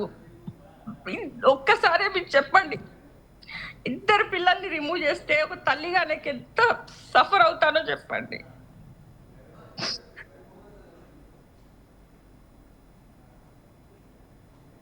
ఓకే, సో ఒక 3 days వరకు 4 days వరకు కూడా ఏం ఇన్ఫర్మేషన్ లేదు. పిల్లలు అసలు ఎక్కడ ఉన్నారు ఏంటి అనేది అసలు ఏం చెప్పట్లేదు. బాబుకి అసలు మాటలే రావు. పాప కూడా అసలు వాళ్ళ మదర్ని చూడకుండా అసలు ఎంత ఏడుస్తున్నారో, ఎక్కడున్నారో అసలు ఏ ఇన్ఫర్మేషన్ ఏం తెలియదు. ఓకే. సో తర్వాత ఒక 4 డేస్ తర్వాత అప్పుడు డీసీఎస్ వాళ్ళే కమ్యూనికేషన్ ఇచ్చి మీ ఇద్దరు పిల్లలు ఎమర్జెన్సీలో ఉన్నారని చెప్పారు. అసలు నాకు కన్ఫ్యూజ్ అయ్యాను. ఏమైంది అసలు పిల్లలకి ఎమర్జెన్సీకి ఎందుకు వెళ్ళిపోయారో, అసలు ఎక్కడున్నారు ఎమర్జెన్సీకి అంటే ఎమర్జెన్సీ అంటే మీకు అర్థమవుతుంది కదా, అంటే సీరియస్ కండిషన్ ఉంటేనే కదా ఎమర్జెన్సీకి వెళ్ళేది. సో అప్పుడు మాకు ఇక్కడ చిల్డ్రన్ ఎమర్జెన్సీ మెయిన్ ఎమర్జెన్సీ హాస్పిటల్కి నేను వెళ్ళాను, పరిగెత్తుకుంటూ వెళ్ళాను. వాళ్ళు నాకు అసలు యాక్సెస్ కూడా ఇవ్వలేదు, పిల్లల పేర్లు కూడా మార్చేసి మొత్తము కాన్ఫిడెన్షియల్ గా పిల్లల్ని పెట్టారు. సో నేను చాలా సేపు వెయిట్ చేశాను పిల్లల కోసం, అసలు అట్లీస్ట్ చూపిస్తారు అన్నట్టుగా, కానీ అసలు నాకు హెల్ప్ దొరకలేదు. ఎన్ని రోజుల పాటుగా మీ పిల్లలు మీ నుంచి దూరంగా ఉన్నారు? సో తర్వాత ఏం చెప్పారంటే పిల్లలకి వాళ్ళు ఫుడ్ ప్రొవైడ్ చేయలేకపోయారనమాట. అంటే పిల్లలు ఏం తింటారు ఏంటి అనేది అసలు వాళ్ళకి ఏం తెలియదు, వాళ్ళని ఎలా కేర్ చేయాలో కూడా వాళ్ళకి తెలియక పిల్లలు చాలా ఏడ్చి మొత్తము బ్లడ్ షుగర్ లెవెల్స్ పడిపోయాయి ఇద్దరు పిల్లలకి. సో దాని త్రూ వాళ్ళిద్దరిని ఎమర్జెన్సీలో పెట్టారు. సో తర్వాత నాకు కమ్యూనికేషన్ ఇచ్చి నాకు విజిటేషన్ స్టార్ట్ చేశారు, పిల్లల్ని హాస్పిటల్కి వెళ్ళి చూడడం. ప్లీజ్ రిపీట్, అసలు మీరు ఎన్ని రోజులు దూరంగా ఉన్నారు పిల్లలకి? పిల్లలకి నేను ఒక 1.5 మంత్ దూరంగా ఉన్నాను. కంప్లీట్ అంటే వాళ్ళ గురించి మీకు అసలు యాక్సెస్ లేదా? వాళ్ళు ఎక్కడ ఉన్నారో కూడా తెలియదా? యాక్సెస్ నేను చెప్పాను కదా, వాళ్ళు ఎమర్జెన్సీలో పడ్డాక అప్పుడు నాకు యాక్సెస్ ఇచ్చారు మదర్ గా. అంటే నేను రోజు పిల్లలకి మీరు రెగ్యులర్ గా పిల్లలకి థెరపీ ఇప్పించేవారు, మెడిసిన్ వేసేవారు, వాళ్ళకి ఏం తింటారు ఏంటి అనేది మీరు కన్న తల్లిగా మీకు తెలుసు. ఎప్పుడైతే DCS వాళ్ళు తీసుకెళ్లారో ఆ సమయంలో వాళ్ళకి తెలియదు ఏమి ఇవ్వాలనేది, వాళ్ళకి ఎలా కేర్ చేయాలో కూడా తెలియదు. ఎందుకంటే వీళ్ళకి చాలా కన్సర్న్స్, ఇప్పుడు ఆర్టిస్టిక్ చిల్డ్రన్ అన్నప్పుడు మా బాబుకి చాలా ఫుడ్ కన్సర్న్స్ ఉన్నాయి. వాడికి ఎలా అంటే వాడు ఫుడ్ తినేటప్పుడు కలర్, టెక్స్చర్, టెంపరేచర్ కూడా చూస్తారు. ఏదైనా చిన్న మైనర్ చేంజెస్ వచ్చినా, ఫుడ్ కలర్ లో చేంజ్ వచ్చినా, కొంచెం టేస్ట్ లో చేంజ్ వచ్చినా కూడా వాడు అసలు యాక్సెప్ట్ చెయ్యడు. సో అలాంటి ఫుడ్ కన్సర్న్స్ ఉన్నాయి వాడికి. అలా వాడు ఇండియన్ ఫుడ్ తింటాడు. సో వాళ్ళు అసలు అలాంటి ఫుడ్ వాళ్ళకి ప్రొవైడ్ చేయలేకపోయారు. సో దాని త్రూ ఏంటంటే ఇద్దరు పిల్లలు ఎమర్జెన్సీలో పడిపోతే నాకు డైలీ విజిటేషన్ ఇచ్చారు. అంటే నువ్వు ఇలా వెళ్ళి పిల్లలకి ఫుడ్ కుక్ చేసుకొని వెళ్ళి తినిపించి నువ్వు పిల్లలతో టైం స్పెండ్ చేసి, అంటే అక్కడ మీరు వెళ్ళి కలిసేంత వరకే ఆ పిల్లలకి ఏం ఫుడ్ ఇవ్వాలో వాళ్ళకి తెలియదు, వాళ్ళు ఫుడ్ తినలేదు, వాళ్ళు కమ్యూనికేట్ చేయలేకపోయారు, నథింగ్. సో తర్వాత వాళ్ళ పిల్లలు ఇద్దరు 20 డేస్ హాస్పిటల్లోనే ఉన్నారు, ఇద్దరు పిల్లలు 20 డేస్ హాస్పిటల్లోనే ఉన్నారు ఇద్దరు పిల్లలు. సో తర్వాత నేనేం చేశానంటే ఇన్ ద మీన్ టైమ్ లో నేను కోర్టులో ఫైల్ చేసుకున్నాను నాకు పిల్లలు. ఈ 20 డేస్ లో ఈ 1 మంత్ లో మీరు విజిటేషన్ అవ్వడము, లేకపోతే ఈ 3 రోజుల పాటు పిల్లలు కనిపించకపోవడం, ఆ డే రోజు మీరు ఎప్పుడైతే బస్సు వస్తుంది పిల్లలు స్కూల్ నుంచి ఇంటికి వస్తారని ఎక్స్పెక్ట్ చేసే సమయంలో ఇవంతా టెన్షన్ అవుతారు. మీ భర్త మీతో పాటే ఉన్నాడా? ఆయన కనీసం ఆయన అభిప్రాయం ఏంటి, ఆయన రియాక్షన్ ఏంటి ఆ సమయంలో? అంటే చెప్పాను నేను ఇలా పిల్లల్ని ఎత్తుకెళ్ళిపోయారంటే, అంటే కొంచెం తను లేదు అన్నట్టుగా, అంటే విన్నట్టుగానే విన్నాడు, ఏదో సంథింగ్ నాతో ఉన్నట్టుగానే ఉన్నాడు, కానీ అంత తను ఫీల్ అవ్వట్లేదు. ఏదో పైకి అలాగే వెళ్ళారు కదా సరే చూద్దాం అన్నట్టుగా మాట్లాడాడు, కానీ అంత తను అంటే కన్సర్న్ అయినట్టు ఫీల్ అయినట్టు అయితే నాకు కనిపించలేదు. తను మామూలుగానే ఉంటున్నాడు. సో నేను పిల్లల కోసం నాకు సపరేట్గా అటార్నీ త్రూ నేను ఫైట్ స్టార్ట్ చేశాను. అంటే సో మెయిన్ వాళ్ళ కన్సర్న్ ఏంటంటే father is abusive father, mother. So వాళ్ళు ఎలా ఫైల్ చేశారంటే mother is unable to take care the children needs because of the father's domestic violence. అంటే మదర్ పిల్లలకి ప్రాపర్ కేర్ ఇవ్వట్లేదు.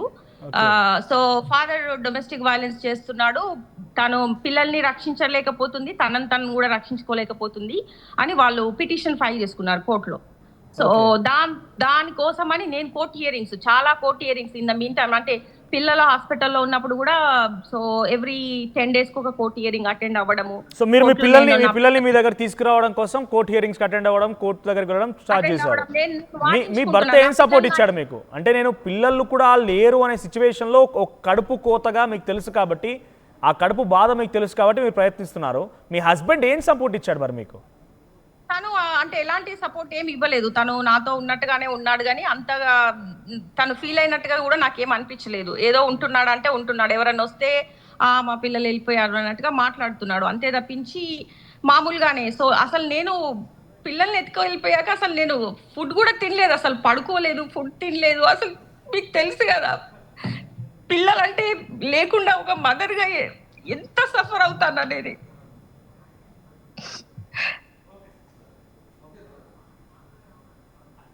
ఆ టైంలో అసలు నాకు ఎవ్వరు కూడా లేరు సపోర్టుగా.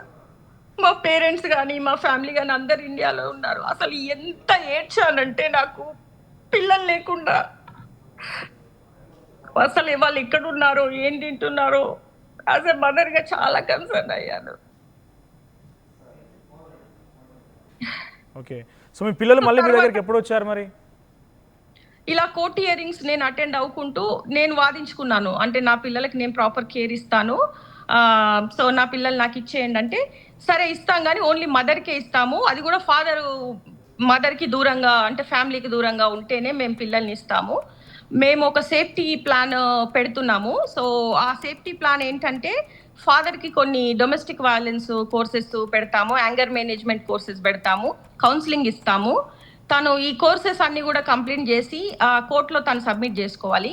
అప్పుడు మేము ఫ్యామిలీతో కలుపుతాం అన్నట్టుగా వాళ్ళు కమ్యూనికేషన్ ఇచ్చి నాకు పిల్లల్ని ఇచ్చారు. అప్పుడు మా హస్బెండ్ అంటే మా దగ్గర నుంచి దూరంగా వెళ్ళిపోతే ఇస్తామన్నట్టుగా ఇచ్చారు. తను వెళ్ళిపోయాడు.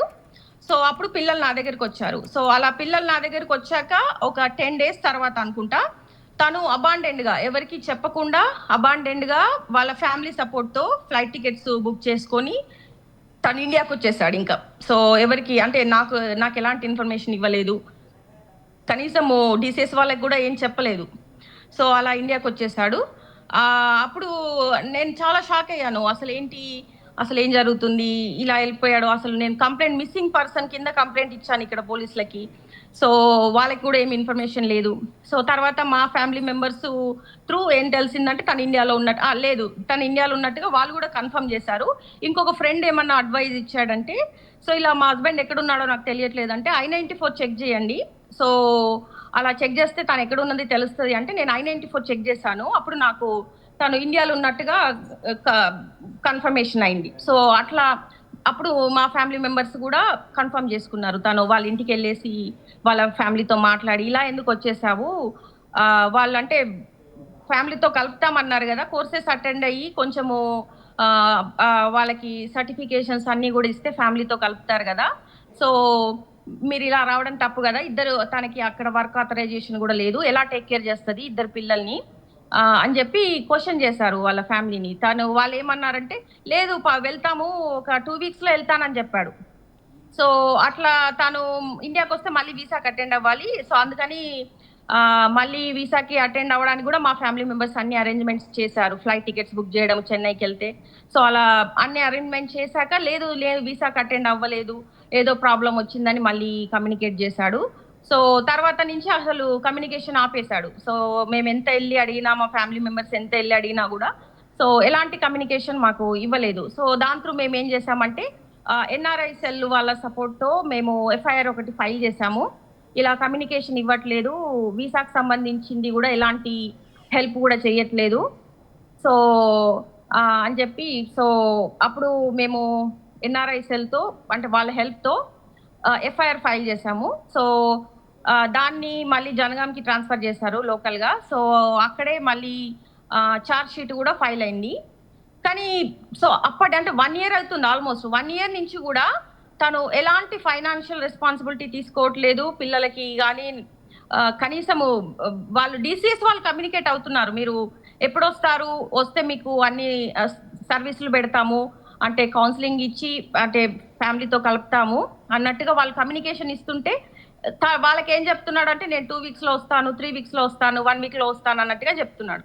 సో ఇక్కడ ఏం చేశారంటే వాళ్ళు నాకు ఒక సేఫ్టీ ప్లాన్ పెట్టారు. సో మా కన్సెంట్ లేకుండా నువ్వు ఎలాంటి కమ్యూనికేషన్ కూడా చేయకూడదు మీ హస్బెండ్తో.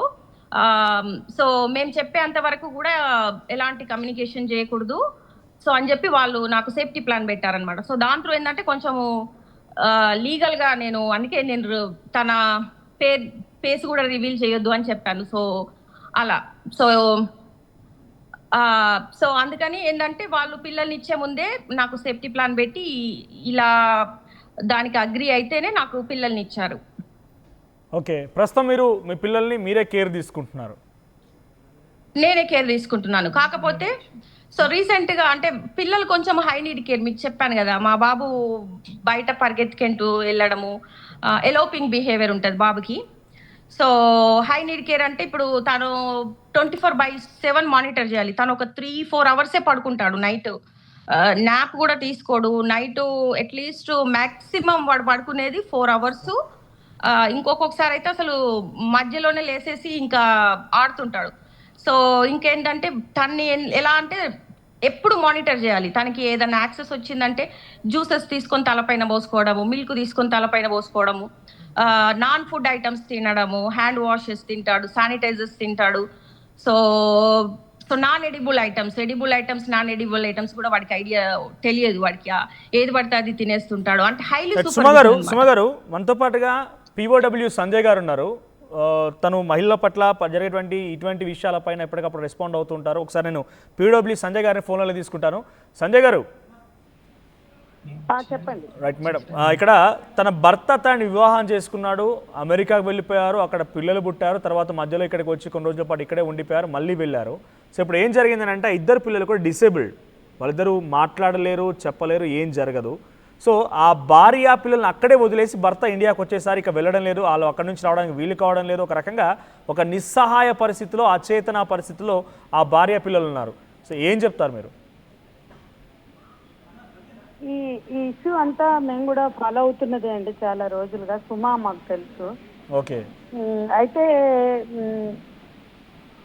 ఇది అమ్మాయి చక్కగా బీటెక్ చదువుకున్న పిల్ల, అరేంజ్డ్ మ్యారేజ్. పెళ్లి చేసుకున్నప్పటి నుంచి అమ్మాయికి ఇష్యూస్ ఉన్నాయి, పెళ్లిలో ఉన్నాయి. పెళ్లిలో కట్నం డిమాండ్ల కాడ నుంచి మొదలెడితే కొన్ని ఇష్యూస్ ఉన్నాయి. సరే, ఆ ఇష్యూస్ అన్నీ పెద్దలు నిలబడో లేదో మొత్తంగా రిజాల్వ్ అయ్యో అవ్వకో యుఎస్ వెళ్ళారు. అక్కడ ఇద్దరు పిల్లలు పుట్టారు. త్రూ అవుట్ ఆ అమ్మాయి వేధింపులను ఎదుర్కొంది. అతనికి చాలా అసలు యాంగర్ మేనేజ్మెంట్ లేదు, కోపం, అంత భయంకరమైన కోపంతో ఆయన భార్యని పిల్లల్ని ఎప్పుడంటే అప్పుడు కొడుతూ చాలా ఇష్యూస్ జరిగాయి వాళ్ళ మధ్య. ఈ అమ్మాయి ఎప్పుడు కంప్లైంట్ కూడా ఇవ్వలేదు.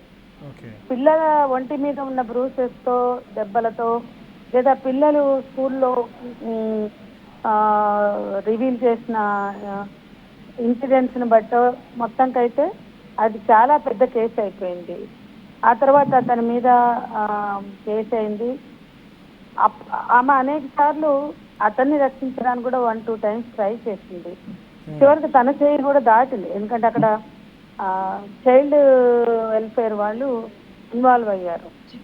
చైల్డ్ వెల్ఫేర్ సంబంధించినటువంటి డిపార్ట్మెంట్ స్కూల్ ద్వారా వాళ్ళకి రెఫర్ అయ్యి వాళ్ళు ఇండిపెండెంట్గా దాన్ని హ్యాండిల్ చేసి, ఆ పిల్లల మీద వైలెన్స్ ఉంది, తల మీద ఉంది, పిల్లల మీద ఉంది. కానీ ఈ అమ్మాయి కాపురం నిలబడాలనో లేదా అక్కడ ఉండాలి, ఈ అమ్మాయి స్టేటస్ కూడా లేదు. చాలా పోరాడింది. కానీ అతని మీద కేసు అయింది. అతను అక్కడి నుంచి ఇండియా వచ్చాడు, వీళ్ళు కూడా వచ్చారు, ఇక్కడ వేరే కాపురం పెట్టారు, ఏదో ఇల్లు కూడా ఒకటి కొన్నారు లోన్ మీద, బ్యాంక్ లోన్ మీద. ఇక్కడ అసలు పిల్లలిద్దరు ఆర్టిజం, డిజేబుల్డ్ అనే మనం అనక్కర్లేదు కానీ autism. Okay, they are physically challenge, mentally challenge children. అక్కడ వాళ్ళకి చాలా సపోర్టివ్ సిస్టమ్ ఉండింది. తల్లిదండ్రుల దగ్గర పిల్లలు ఉన్నప్పుడు వాళ్ళ స్కూల్కి వెళ్తూ కూడా స్టేట్ సపోర్ట్, అంటే ఇట్లాంటి పిల్లలకి ఇచ్చే సపోర్ట్ ఏదైతే ఉందో, వెల్ఫేర్ కానీ, సపోర్ట్ కానీ, కేర్ కానీ, ఆ ఎడ్యుకేషన్ కానీ అక్కడ దొరికింది. కానీ ఇక్కడ దొరకల. ఎఫర్ట్ చేయలేనంత కాస్ట్ ఉంది, ఒకవేళ ఉన్నా దొరకల. ఆ సిచ్యువేషన్లోనే ఆ అమ్మాయి మళ్ళీ తిరిగి వెళ్ళింది. ఇతను వెళ్లకుండా వస్తా అని చెప్పి అక్కడ చాలా కేసులు ఉన్నాయి అతని మీద. అతను అక్కడికి వెళ్ళాడు, పిల్లల బాధ్యత తీసుకోడు. ఈ అమ్మాయి వెనక్కి వెళ్ళాక అక్కడ పిల్లల్ని పోషించుకోవడం చాలా పెద్ద పని. ఇతను ఏ సపోర్టు కూడా ఇవ్వలేదు. ఇప్పుడు అతని పిల్లలు అతను నేరం చేశాడు. అతను ఫిజికల్ అబ్యూస్కి పాల్పడ్డాడు, మెంటల్ అబ్యూస్కి పాల్పడ్డాడు, భయంకరమైన వైలెన్స్, తల్లిని కొట్టాడు, పిల్లల్ని కొట్టాడు. అన్ని తప్పులు అతను చేశాడు. కానీ కుటుంబం మొత్తం రోడ్డు మీద పడింది, డిస్టర్బ్ అయింది. కనీసం దాన్ని తిరిగి ఇండియాలో అయినా నిలబెట్టుకునే ప్రయత్నం చేయాల. అట్లాంటి స్థితిలో ఒంటరిగా తన పిల్లల్ని పోషించడం, ఇక్కడున్న కండిషన్స్లో వాళ్ళకి మెరుగైన వైద్యం ఎడ్యుకేషన్ ఇవ్వడం కష్టం కాబట్టి బ్యాక్ వెళ్తే అతను వస్తా అని అంటున్న ఎంతకాలం పోలేదు. మేమందరం కూడా ఇంటర్వ్యూని మాట్లాడడానికి ట్రై చేశాం. వాళ్ళ సొంత బాబాయి మమ్మల్ని కాంటాక్ట్ చేశాడు. ఆయన ఉపాధ్యాయ ఉద్యమాల్లో ఉన్న వ్యక్తే.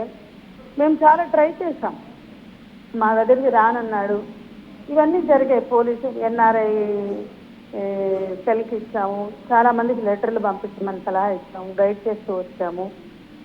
ఆ క్రమంలో ఆ పిల్లలు యాక్చువల్గా తండ్రి పోనేలేదు. ఈ తండ్రి అక్కడికి వచ్చి ఆ పిల్లల్ని పోషించినా పర్లేదు, లేదా ఇక్కడ ఉండి ఆ సపోర్టివ్ సిస్టమ్ ఏదన్నా ఉంటే బాగుండని ఆ అమ్మాయి స్ట్రగుల్ చేస్తున్న టైంలో ఏం జరిగిందేమో ఆ పిల్లలు యాక్చువల్గా ఆన్ అండ్ ఆఫ్ ఒకసారి పూర్తిగా వాడు ఐసీయూలో ఉండి ఆ పిల్లలని అంటే ఆ తల్లికే తెలుసు వాళ్ళకి ఏ ఫుడ్ పెడితే వాళ్ళు సర్వైవ్ అవుతారు, బాగుంటారు. అంటే స్టేట్ సపోర్ట్ అవసరం ఎడ్యుకేషన్ కానీ మిగతా వాటికి. కానీ వాళ్ళకి వండి పెట్టుకుని వాళ్ళకి టైంని ఎట్లా పెడుతూ ఉంటుందో ఆ తల్లికే తెలుసు. కానీ స్టేటు అంటే అక్కడున్న చైల్డ్ వెల్ఫేర్ వాళ్ళు తీసేస్తున్నారు. అప్పుడు ఆ పిల్లలు ఐసీయూ చేసే స్టేజ్లో తిరిగి ఇచ్చారు. మళ్ళీ తను స్ట్రగుల్ అవ్వడం మొదలుపెట్టి అందరి సపోర్ట్ తోటి తన కష్టం ఏదో ఒక రకంగా స్ట్రగుల్ అవుతూ ఇటు భర్త మీద పోరాటం చేస్తూ పిల్లల్ని, ఎందుకంటే మళ్ళీ ఇచ్చారు కాబట్టి మళ్ళీ చాలా స్ట్రగుల్ అవుతున్న టైంలో మళ్ళీ అతనైతే పోలేదు కానీ వచ్చాడని ఒక మాట ఏదో వాళ్ళు తెలియకంటే మళ్ళీ ఆ పిల్లల్ని లాగేసుకున్నారు. అప్పుడు ఆ అమ్మాయి ఎంత సఫర్ అయిందో మాకు తెలుసు. అంటే ఆ పిల్లల్ని కాపాడుకుంటూ జీవితం అంతా నెట్టుకొస్తున్నటువంటి అమ్మాయి ఆ పిల్లలు దూరం అయినప్పుడు, అంటే అక్కడ ప్రభుత్వం సంరక్షణలోకి వెళ్ళిపోయినప్పుడు, ఆ వెల్ఫేర్ డిపార్ట్మెంట్ వాళ్ళు తీసుకెళ్ళినప్పుడు తను చాలా స్ట్రగుల్ అయింది, ఏడ్చుకుంటూ మా అందరం కూడా చెప్పింది. అవన్నీ ఒక దాని తర్వాత ఒకటి అటెండ్ అవుతున్న క్రమంలో ఆ ఇద్దరు చాలా భయంకరమైన మళ్ళీ హెల్త్ కండిషన్స్, మళ్ళీ అక్కడ వాళ్ళు ఎవ్రీ టైం వాళ్ళు మేనేజ్ చేయలేని స్థితిలో ఆ పిల్లల్ని తిరిగి తనకు అప్పచెప్పడం జరిగింది. ఇది రెండోసారి అట్లా. గతంలో అట్లా జరిగింది, మళ్ళీ తీసుకున్నారు. ఇప్పుడు మళ్ళీ అలాంటి స్టేజ్లో అంటే వాళ్ళ హెల్త్ కండిషన్స్ వర్స్ట్గా ఉన్న టైంలో ఆమెని తిరిగి అప్పచెప్పారు ఆ పిల్లల్ని. ఇప్పుడు ఆమె పరిస్థితి ఏంటి అని కనుక చూసినట్లయితే ఆ పిల్లలు ఒకసారి ఆ పిల్లలు ఇద్దరు తల్లి దగ్గరికి వచ్చారు. ఇప్పుడు ఆ పిల్లల్ని అక్కడ ఉండి పోషించడానికి ఆమెకు స్టేటస్ లేదు. ఈ పీరియడ్ అంతా కూడా ఆమెకు స్టేటస్ లేదు. వాళ్ళని పోషించడానికి తగిన ఆర్థిక స్తోమత లేదు. అక్కడ ఎడ్యుకేషన్ కానీ కొన్ని సపోర్టివ్ సిస్టమ్స్ ఉన్నాయి, నిజానికి మన ఇండియా కన్నా బెటర్గా ఉన్నాయి. కానీ ఆమె అక్కడ ఉండడానికి ఆమెకు స్టేటస్ లేదు. సో ఈ సిచ్యువేషన్ ఎంత వల్నరబుల్ కండిషన్లో ఉంది. కాబట్టి మన ప్రభుత్వం సపోర్ట్ చేయాలి. సంజయ్ గారు ఇక్కడ కూడా ఫిర్యాదు అందించారు ఎన్ఆర్ఐ సెల్ వాళ్ళ సహాయంతో. ఇక్కడ కూడా కంప్లైంట్ ఫైల్ అయింది. ఇక్కడ ఎక్కడెక్కడికి ఇచ్చారు, చాలా తిరిగారు వాళ్ళ పేరెంట్స్, వాళ్ళ బాబాయ్, అవన్నీ నాకు తెలుసు. ఓకే. సో ఈ కండిషన్స్లో అమ్మాయి కంటిన్యూగా స్ట్రగుల్ చేస్తూనే ఉంది. అవసరమైన సపోర్టివ్ సిస్టమ్ ఆ అమ్మాయికి దొరకలేదు.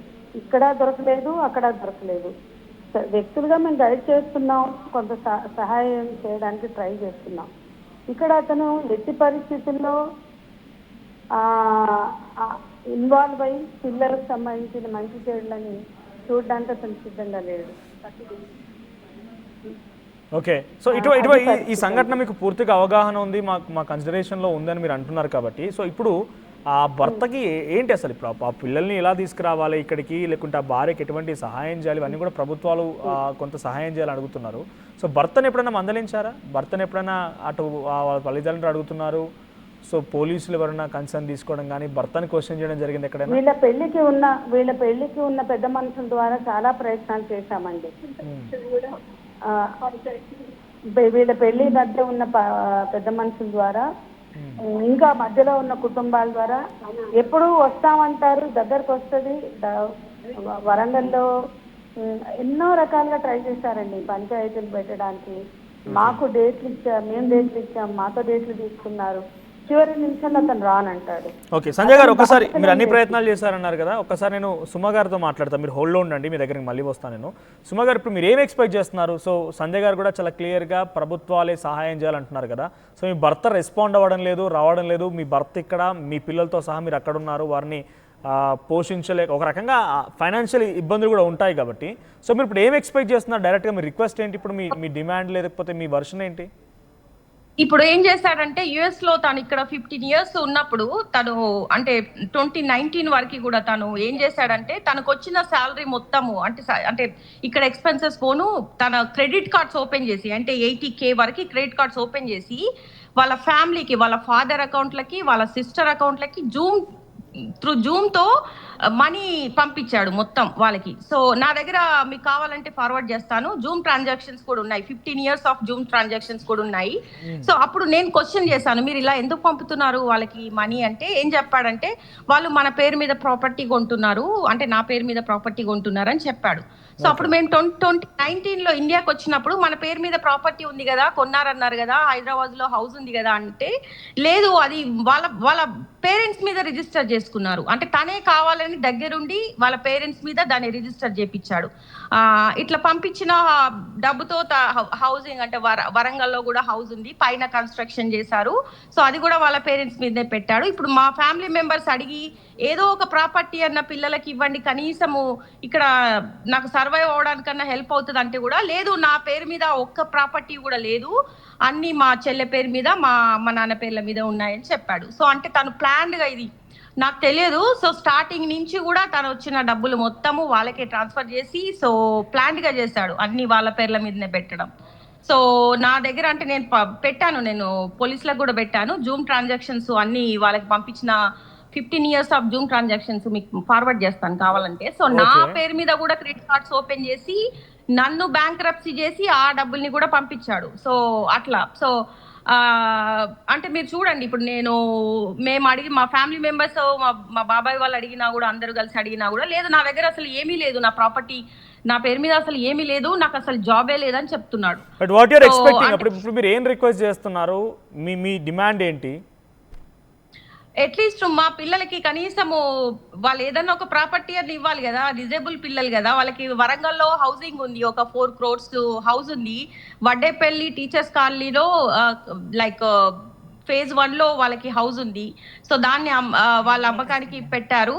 ఇప్పుడు హైదరాబాద్ లో కూడా వాళ్ళకి హౌసెస్ అంటే ప్రాపర్టీ ఉంది, ఇంకా కొన్ని ల్యాండ్స్ కూడా ఉన్నాయి, కానీ ఏవి కూడా నా పేరు మీద లేవు అని చెప్తున్నాడు. సో కనీసం ఏదో ఒక ప్రాపర్టీ అన్న పిల్లలకి ఇస్తే ఫైనాన్షియల్ గా కూడా హెల్ప్ అవుతుంది అనేది నేను అదొకటి ఎక్స్పెక్ట్ చేశాను. కాకపోతే ఇంకోటి ఏంటంటే ఇప్పుడు నాకు గవర్నమెంట్ హెల్ప్ చేయాలి బేసిక్ గా నేను ఇండియాకి రావాలంటే. సో ఇది చాలా లీగల్ కాంప్లికేషన్స్ ఉన్నాయి, ఇక్కడ లీగల్ బ్యారియర్స్ ఉన్నాయి. నేను ఒక 4-5 months నుంచి అందరి గవర్నమెంట్ అఫీషియల్స్ కి, మినిస్ట్రీ ఆఫ్ ఎక్స్టర్నల్ అఫైర్స్ దగ్గర నుంచి ఒక 12 departments కి నేను కంటిన్యూస్ గా మెయిల్స్ పెట్టాను, ఈమెయిల్స్ పెట్టాను, లెటర్స్ పంపించాను, ట్విట్టర్లో ట్యాగ్ చేశాను.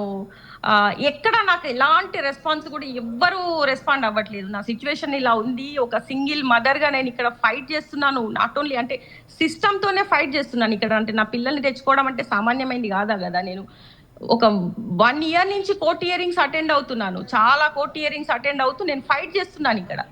సో ఇక్కడ అందరికీ తెలుసు నా సిచ్యువేషన్. నేను ఉన్న ఈ అరిజోనాలో అడిగితే నేను అంటే ఇలా ఫైట్ చేస్తున్నాను అనేది మీకు ఎక్స్ప్లెయిన్ చేస్తారు. సో ఇంకోటి ఏంటంటే మా పేరెంట్స్ రీసెంట్ గా వచ్చారు. ఇప్పుడు వాళ్ళు డిపార్ట్మెంట్ ఆఫ్ చైల్డ్ సేఫ్టీ వాళ్ళు ఏం చెప్పారంటే, లేదు నీకు హై నీడ్ కేర్ పిల్లలు, నీకు ప్రాపర్ గా నువ్వు వీళ్ళని కేర్ చేయలేవు, వీళ్ళకు.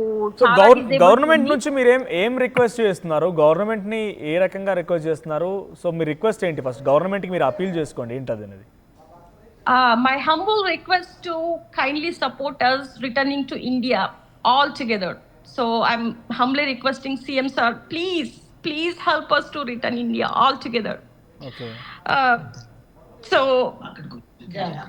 నాకు ఇంకొకటి ఏంటంటే, నాకు క్వాలిఫికేషన్స్ ఉన్నాయి. నేను bachelors degree electronics and communication engineering చేశాను, అసిస్టెంట్ ప్రొఫెసర్గా కూడా చేశాను, ప్లస్ ఇక్కడ కూడా క్వాలిటీ అనలిస్ట్గా చేశాను. నేను ఇక్కడ పిల్లల ఆటిజం పైన ఒక 12 courses చేశాను, నాకు సర్టిఫికేషన్స్ ఉన్నాయి. సో నాకు ఏదైనా ఇండియాకి వచ్చేస్తే నాకు ఒక జాబ్ ఆపర్చునిటీ, ఎంప్లాయ్మెంట్ ఆపర్చునిటీ, నాకు ఆఫర్ లెటర్ కనుక ఇవ్వగలిగితే నేను ఇక్కడ వాళ్ళకి చూపించాలి. నేను ఇక్కడ నాకు అలా ఆఫర్ లెటర్ ఉంది అంటే నేను పిల్లల్ని, వాళ్ళు క్వశ్చన్ చేస్తున్నారు, నువ్వు పిల్లల్ని ఇండియాకి తీసుకెళ్తే నువ్వు సోలే కేర్ గివర్ కదా, నువ్వు ఎలా కేర్ చేస్తావు, ఫైనాన్షియల్ స్టెబిలిటీ నీకు ఏముంది, నీకు ఏదైనా జాబ్ ఉందా, లేకపోతే ఇలా అడుగుతున్నారు. సో నేను ఆ ఆఫర్ లెటర్ వీళ్ళకి నేను చూపించాలి కోర్టులో, నెక్స్ట్ కోర్ట్ హియరింగ్లో ఇలా నాకు ఆఫర్ లెటర్ ఉంది, నాకు జాబ్ ఆపర్చునిటీ ఉంది, నేను ఇండియాకి వెళ్ళగానే ఇలా పిల్లల్ని నాకు కేర్ చేసుకోగలుగుతాను, వాళ్ళకి ప్రాపర్ థెరపీలు, స్కూలింగ్ కూడా నేను ప్రొవైడ్ చేయగలుగుతాను అని వాళ్ళకి నేను కోర్టులో అష్యూరెన్స్ ఇవ్వాలి. సో అందుకని నాకు ఎంప్లాయ్మెంట్ అసిస్టెన్స్ కనుక, జాబ్ ఆపర్చునిటీ కనుక ఇవ్వగలిగితే నాకు చాలా హెల్ప్ అవుతుంది. నేను సీఎం సార్ని, sir please help us, please support us. ఇంకొకటి కూడా ఏంటంటే I'm kindly like sincerely requesting DGP sir, please seize my husband passport because he already like abandoned us. He completely so he's not taking care of children's responsibility since 1 year also. So like he's trying to escape all of his responsibilities, and also when we return to India also he's trying to escape from the country. So that is my main concern. Right, Please try to. Suma గారు, బహుశా ఈ వీడియోని government officials ఎవరైనా చూస్తే ప్రస్తుతం సుమ గారు యూఎస్లో ఉన్నారు, తన భర్త భార్య పిల్లల్ని అక్కడే వదిలేసి ఇక్కడికి వచ్చి ఉంటున్నారు. డీజీపీ గారికి రిక్వెస్ట్ చేస్తోంది సుమ గారు. సో డీజీపీ గారు రిక్వెస్ట్ చేస్తున్నారు, నా భర్తని వదిలేసి వచ్చారు, తనపైన ఎఫ్ఐఆర్ ఫైల్ అయింది, ఛార్జ్ షీట్ ఫైల్ అయింది, తనని వెంటనే సీజ్ చేయండి, తనని అరెస్ట్ చేయండి అని చెప్పి రిక్వెస్ట్ చేస్తున్నారు. అట్ ది సేమ్ టైం ఎవరైనా గవర్నమెంట్ ఆఫీషియల్ కనుక చూస్తున్నట్టయితే డెఫినెట్గా ఈ వీడియో ముఖ్యమంత్రి రేవంత్ రెడ్డి వరకు చేరుతుందని ఎక్స్పెక్ట్ చేస్తున్నా. బికాస్ తను ఒక నిస్సహాయ పరిస్థితిలో, అచేతన పరిస్థితిలో, ఎవరు లేనటువంటి ఒక సిచ్యువేషన్లో ఉండిపోయింది. సుమ గారు, ఇక్కడ ఇద్దరు పిల్లలు కూడా అమెరికా సిటిజన్స్ కదా, వాళ్ళు రావాలంటే లీగల్ కాన్సిక్వెన్సెస్ ఫేస్ చేయాల్సి ఉంటుంది ఏదైనా? అంటే వాళ్ళు గవర్నమెంట్ నుంచి అష్యూరెన్స్, అంటే పిల్లలు ఇండియాకి వస్తే వాళ్ళకి ఎలాంటి సపోర్టివ్ సిస్టమ్ ఉంది, అంటే వాళ్ళకి ప్రాపర్ గా స్కూలింగ్ ఎక్కడ, థెరపీలు ఎక్కడ, వాళ్ళకి అంటే సో వాళ్ళకి అంటే బేసిక్ గా ఒక హోమ్ స్టడీ రిపోర్ట్ అవసరం అన్నమాట. సో అక్కడ అంటే ఇండియాలో ఇలాంటి సపోర్టివ్ సిస్టమ్ ఉంది, ఇక్కడ స్కూల్కి వెళ్తారు, ఈ థెరపీలు తీసుకుంటారు, ఇక్కడ హాస్పిటల్కి వెళ్తారు, వీళ్ళకి అంటే పిల్లలకి డిజేబిలిటీ ఉంది కాబట్టి చాలా డాక్టర్ని ఫాలో అప్ చేయాల్సి ఉంటుంది. సో అందుకని వాళ్ళు ఇలా అష్యూరెన్స్ అడుగుతారు. దానికోసం అని నాకు హోమ్ స్టడీకి కొంచెం హెల్ప్ కావాలి గవర్నమెంట్ అఫీషియల్స్ దగ్గర నుంచి. సో ఆ హోమ్ స్టడీ కనుక వాళ్ళు నాకు హెల్ప్ చేస్తే దెన్ నేను దాన్ని కోర్టులో చూపించగలుగుతాను. సో అట్లా నాకు వాళ్ళు పిల్లల్ని ఇండియాకు పంపించగలుగుతారు. సో బట్ ఎప్పుడు మీకు హియరింగ్ ఎప్పుడు ఉంది మళ్ళీ? అంటే ఇంకొక 15 days లో ఉంది హియరింగ్. రైట్, డెఫినెట్గా ఈ వీడియో ముఖ్యమంత్రి వరకు చేరుతుంది. At same time government officials కూడా రియాక్ట్ అవుతారని నేను భావిస్తున్నాను. డెఫినెట్గా జరగాలని కోరుకుంటున్నారు. బికాస్ మీరిద్దరు పిల్లలతో బాధపడుతున్నారు అక్కడ. ఆర్టీవీ వాళ్ళని కూడా మీరు చాలా హెల్ప్ చేస్తున్నారు నాకు, ఇలా నా స్టోరీని బయటకు తీసుకురావడానికి కూడా చాలా హెల్ప్ చేశారు. So I greatly appreciate your help. So please help us also. Definitely RTV సమస్య ఎక్కడ ఉంటే అక్కడ ఉంటుంది. మీలాంటి వాళ్ళ పక్షాన డెఫినెట్గా ఆర్టీవీ నిలబడుతుంది. ఒకసారి మీ పేరెంట్స్ ఉన్నారా? పేరెంట్స్తో కూడా మాట్లాడవచ్చు నేను, ఇఫ్ డోంట్ మైండ్. పేరెంట్స్ ఒక్క నిమిషం, పేరెంట్స్ని కనెక్ట్ చేస్తాం. ఒకసారి మీ ఫాదర్ వైపుగా కెమెరా రొటేట్ చేయండి. నమస్కారం అండి, మీ పేరు? నేను సుమా తండ్రిని. నా పేరు వీరయ్య. మళ్ళీ ఒకసారి చెప్తారా? నేను సుమా ఫాదర్ని. ఓకే, నా పేరు ఎర్రగుంట వీరయ్య. ఎస్, వీరయ్య గారు, ఎన్ని రోజులు అవుతోంది మీ కూతురు దగ్గరికి వెళ్ళి? నేను స్కూల్ రిటైర్ హెడ్ మాస్టర్ని. ఓకే, తర్వాత రాష్ట్రపతి అవార్డు కూడా వచ్చింది నాకు. ఓకే, సో ఇప్పుడు మీ కూతురు దగ్గరికి వెళ్ళి ఎన్ని రోజులు అవుతోంది? మీ అల్లుడి పైన కేసు నమోదైంది, మీ అల్లుడు మీ కూతుర్ని, మీ మనవడు మనవరాలను అక్కడే వదిలేసి వచ్చేసాడు. సో ఇప్పుడు మీ బాధ ఏంటి? మీరు ఏం చెప్పాలనుకుంటున్నారు? మేము ఇక్కడ పిల్లలు డిసిఎస్లో వాళ్ళు తీసుకెళ్లారు, పిల్లలు తినటం లేదు అని మా అమ్మాయి, మా కూతురు ఏడ్చుకుంటూ మాకు ఫోన్ చేస్తూ ఉంటే మా మనసు అంతా బాధపడి, నేను 80 సంవత్సరాలు ఉన్నాను, నా భార్య 70 పైన ఉంది, అయినా మేము ఈ ఎన్నో ఇబ్బందులు కోర్చుకొని మేము ఆ జనగామ నుండి ఇక్కడికి వచ్చాము. వచ్చిన తర్వాత నేను ఇక్కడ పిల్లల్ని చూసుకోవాలి అని అంటే కొన్ని కోర్సులు అవసరం అని అంటే నేను కూడా కష్టపడి పిల్లల child behaviour, child care system ఈ 3 టెస్టులు పాస్ అయ్యాను కష్టపడి, రాత్రింబగళ్ళు కష్టపడి పాస్ అయ్యి చిల్డ్రన్ కేర్ వాళ్ళతో ఇంటర్వ్యూ తీసుకొని 3 గంటలు వాళ్ళతో ఫైట్ చేసి రిటైర్ హెడ్ మాస్టర్ని మా ఫ్యామిలీ మొత్తం టీచర్ ఫ్యామిలీ, మా తమ్ముడు కూడా ఒక head master, state teachers president ఆయన అక్కడ. మా అల్లుళ్ళు అందరూ కూడా మా మొత్తం ఫ్యామిలీ ఒక 20 మంది టీచర్లు ఉన్నారు. మాకు ఎడ్యుకేషన్ అంటే ఏంది, పిల్లల్ని వాళ్ళు చైల్డ్ కేర్ వాళ్ళు తీసుకుపోయి ఎక్కడో హోమ్స్ లో వేసి స్కూల్కి పంపటం లేదు వాళ్ళు. మేము ఇక్కడికి వచ్చిన తర్వాత 1 month కూడా స్కూల్కి పంపకుండా హోమ్స్ లో పెట్టారని తెలిసి నేను చాలా గట్టిగా అడిగాను వాళ్ళని, మీరు చైల్డ్ కేర్ చేస్తున్నారు అంతేగాని మరి వాళ్ళ ఎడ్యుకేషన్ ఏంటి, వాళ్ళ హెల్త్ ఏంటిది, మీరు అమ్మకంగా పిల్లల్ని తీసుకుపోయి ఎవరికో ఇచ్చి వాళ్ళ కేర్ లో పెడుతున్నారు. మరి నేను ఒక ప్రిన్సిపాల్, ఒక హెడ్ మాస్టర్ గా చాలా బాధపడుతున్నాను. స్కూలింగ్ లేకుండా పిల్లలు 40 రోజులు మీ దగ్గర ఉన్నారు అంటే ఇట్ ఈస్ వెరీ హారిబుల్ అని వాళ్ళతో బాగా ఫైట్ చేశాను. ఆయన ఆ మేనేజరు, తర్వాత ఆ పై ఆఫీసర్లు, వాళ్ళంతా సూపర్వైజర్స్ వాళ్ళంతా మీటింగ్ పెట్టుకొని నేను అడిగిన 2 గంటల్లోగా డిక్లేర్ చేశారు, నేను మీ మనవన్ని ఇస్తున్నా అని చెప్పాను నేను. ఓకే, ఫస్ట్లీ మీకు నిజంగా హ్యాట్స్ ఆఫ్ ఇక్కడ, ఎందుకంటే వ్యూవర్స్ కూడా చెప్తున్నా, ఆయన వయసు 80 ఏళ్ళ వయసు, హెడ్ మాస్టర్గా పనిచేశారు. తన కూతురు ఈ రకమైన సమస్యలో ఉందని చెప్పగానే అమెరికా వెళ్ళిపోయారు. ప్రస్తుతం అక్కడి నుంచి మనకు లైవ్లో అందుబాటులో ఉన్నారు. ఆయన ఏం చెప్తున్నారు చూసారా, child behaviour, child care, child hearing పైన ఆయన కూడా చదువుకొని అక్కడ కోర్సు చేసి వాళ్ళు కూడా ఇంటర్వ్యూ ఫేస్ చేస్తేనే ఆ పిల్లల్ని అప్పగిస్తాం. బికాస్ మీరు మీ పిల్లల్ని అప్పగించిన తర్వాత సరిగ్గా వాళ్ళకి రక్షణ ఇస్తారో లేదనేటువంటి అనుమానంతో అక్కడ చైల్డ్ ప్రొటెక్షన్ వాళ్ళు ఉన్నారు. కాబట్టి ఆ 80 ఏళ్ల వయసులో వీరయ్య గారు డైరెక్ట్గా వాటిని ప్రాక్టీస్ చేసి ఇంటర్వ్యూ ఫేస్ చేసిన తర్వాత వాళ్ళకి పిల్లలు అప్పగించడం జరిగిందంట. నిజంగా we appreciate you. So present ఏంటి మరి, అంటే మీ అల్లుడు అక్కడ వదిలేసి వచ్చాడు, మీరు ఎన్నిసార్లు మాట్లాడారు ఆయనతో, ఏమని చెప్పారు, ఎటువంటి డిమాండ్ చేస్తున్నారు మీరు? సేఫ్టీ మానిటర్ గా పెట్టారు మమ్మల్ని. ఓకే, మా ఇద్దరిని పెట్టి బాగా చూసుకోవాలా, పిల్లలకి ఏమైనా ఇవ్వాలా అంటే సరే అని మేము వచ్చి 4.5 months అయిపోయింది, 5 months అవుతుంది. ఓకే, మేము వచ్చిన తర్వాత ఎలాంటి కన్సర్న్స్ ఏం జరగలేదు పిల్లలకి. ఓకే, పిల్లలు బాగానే ఉన్నారు, కాకపోతే బాబుతో కాస్త ఇబ్బందులు ఉంటాయి. మా అమ్మాయి చెప్పేది కదంతా.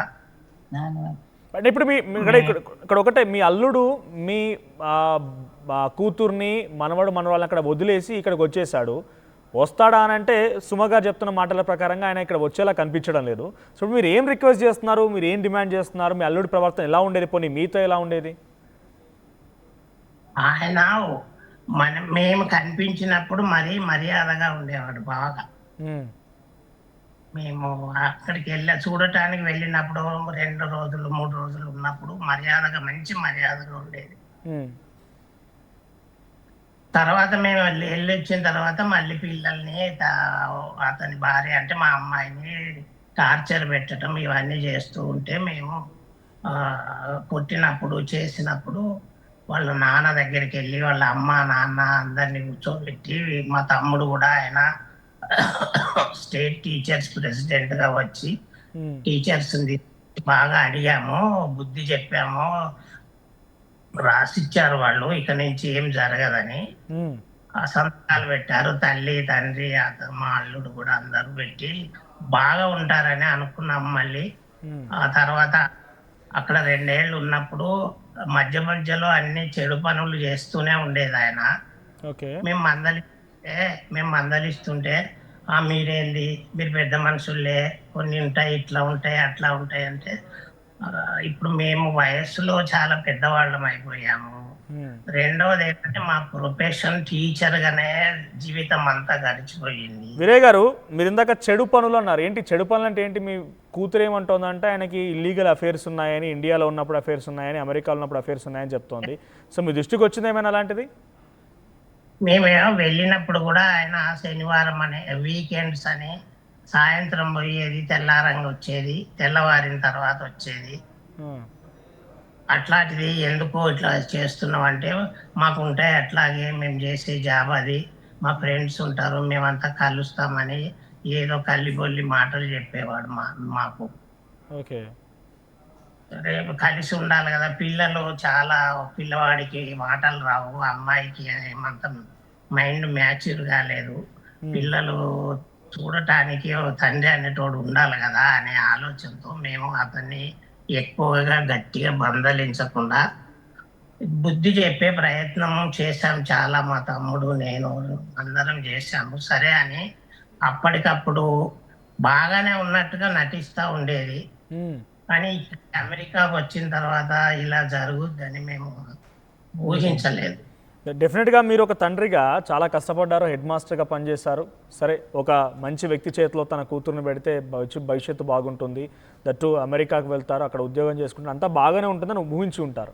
కానీ ఇప్పుడు జరిగింది ఏంటి, ఏకంగా పెళ్లి చేసుకొని మీ కూతుర్ని తీసుకెళ్ళి మనవడు అక్కడే వదిలేసి ఆయన వచ్చేసాడు ఇప్పుడు సేఫ్గానే. ఇప్పుడు వాళ్ళు అక్కడ ఇబ్బందులు ఎదుర్కొంటున్నారు. సో ఇప్పుడు మీ డిమాండ్ ఏంటి, మీరేం చెప్పాలనుకుంటున్నారు? అరవింద్ మీ అల్లుడిని ఎలా క్వశ్చన్ చేయాలనుకుంటున్నారు, లేకపోతే చూసేటువంటి వ్యూవర్స్లో లేకపోతే ప్రభుత్వాన్ని ఏమైనా రిక్వెస్ట్ చేయాలనుకుంటున్నారా? మీ రిక్వెస్ట్ ఏంటి? మేము ముందు ఇక్కడ నుండి పిల్లల్ని తీసుకొని ఇండియాకు రావాలి, మొదటి డిమాండ్ అది. ఇక్కడ మాకు ఎందుకంటే మేము విజిటింగ్ వీసా మీద వచ్చాం కదా, ఇంకొక 25 రోజులు అవుతే మేము ఇక్కడ ఉండకూడదు, మేము అక్కడ ఇండియాకు రావాలా, వచ్చేటప్పటికి పిల్లల్ని తీసుకొనే రావాలా. కాబట్టి మాకు మన తెలంగాణ గవర్నమెంట్ చీఫ్ మినిస్టర్ గారు సహాయం చేస్తే, గవర్నమెంట్ నుంచి సహాయం చేస్తే మేము అక్కడికి రాగలుగుతాం అనేది మరీ రిక్వెస్ట్ చేస్తున్నాం. ఓకే.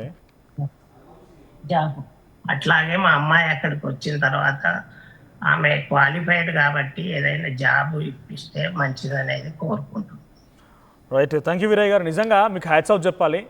మీరు 80 ఏళ్ళ వయసు ఉన్నారు, ఈ సమయంలో మీ కూతురు సమస్యలో ఉందని చెప్తే అక్కడికి వెళ్ళిపోయి నేర్చుకొని మీ మనవరాల కోసం కేర్ తీసుకోవడం, కానీ అక్కడి అధికారం కూడా క్వశ్చన్ చేసి మీరు అక్కడ కూడా చదువుకొని నిజంగానే చైల్డ్ బిహేవియర్ ఈ విషయాలపై నేర్చుకొని ఇంటర్వ్యూ కూడా ఫేస్ చేశారట.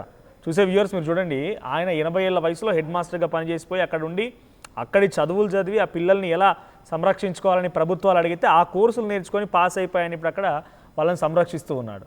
సో ఒకసారి సుమ గారికి ఇస్తారా? సుమ గారు. సో మీకు మా ఫాదర్ చేసిన కోర్సెస్ కూడా ఫార్వర్డ్ చేశాను, ఒక 4 కోర్సెస్ చేశారు ఆయన, ఆ కోర్సెస్ సర్టిఫికేషన్స్ కూడా మీకు ఫార్వర్డ్ చేశాను. ఓకే.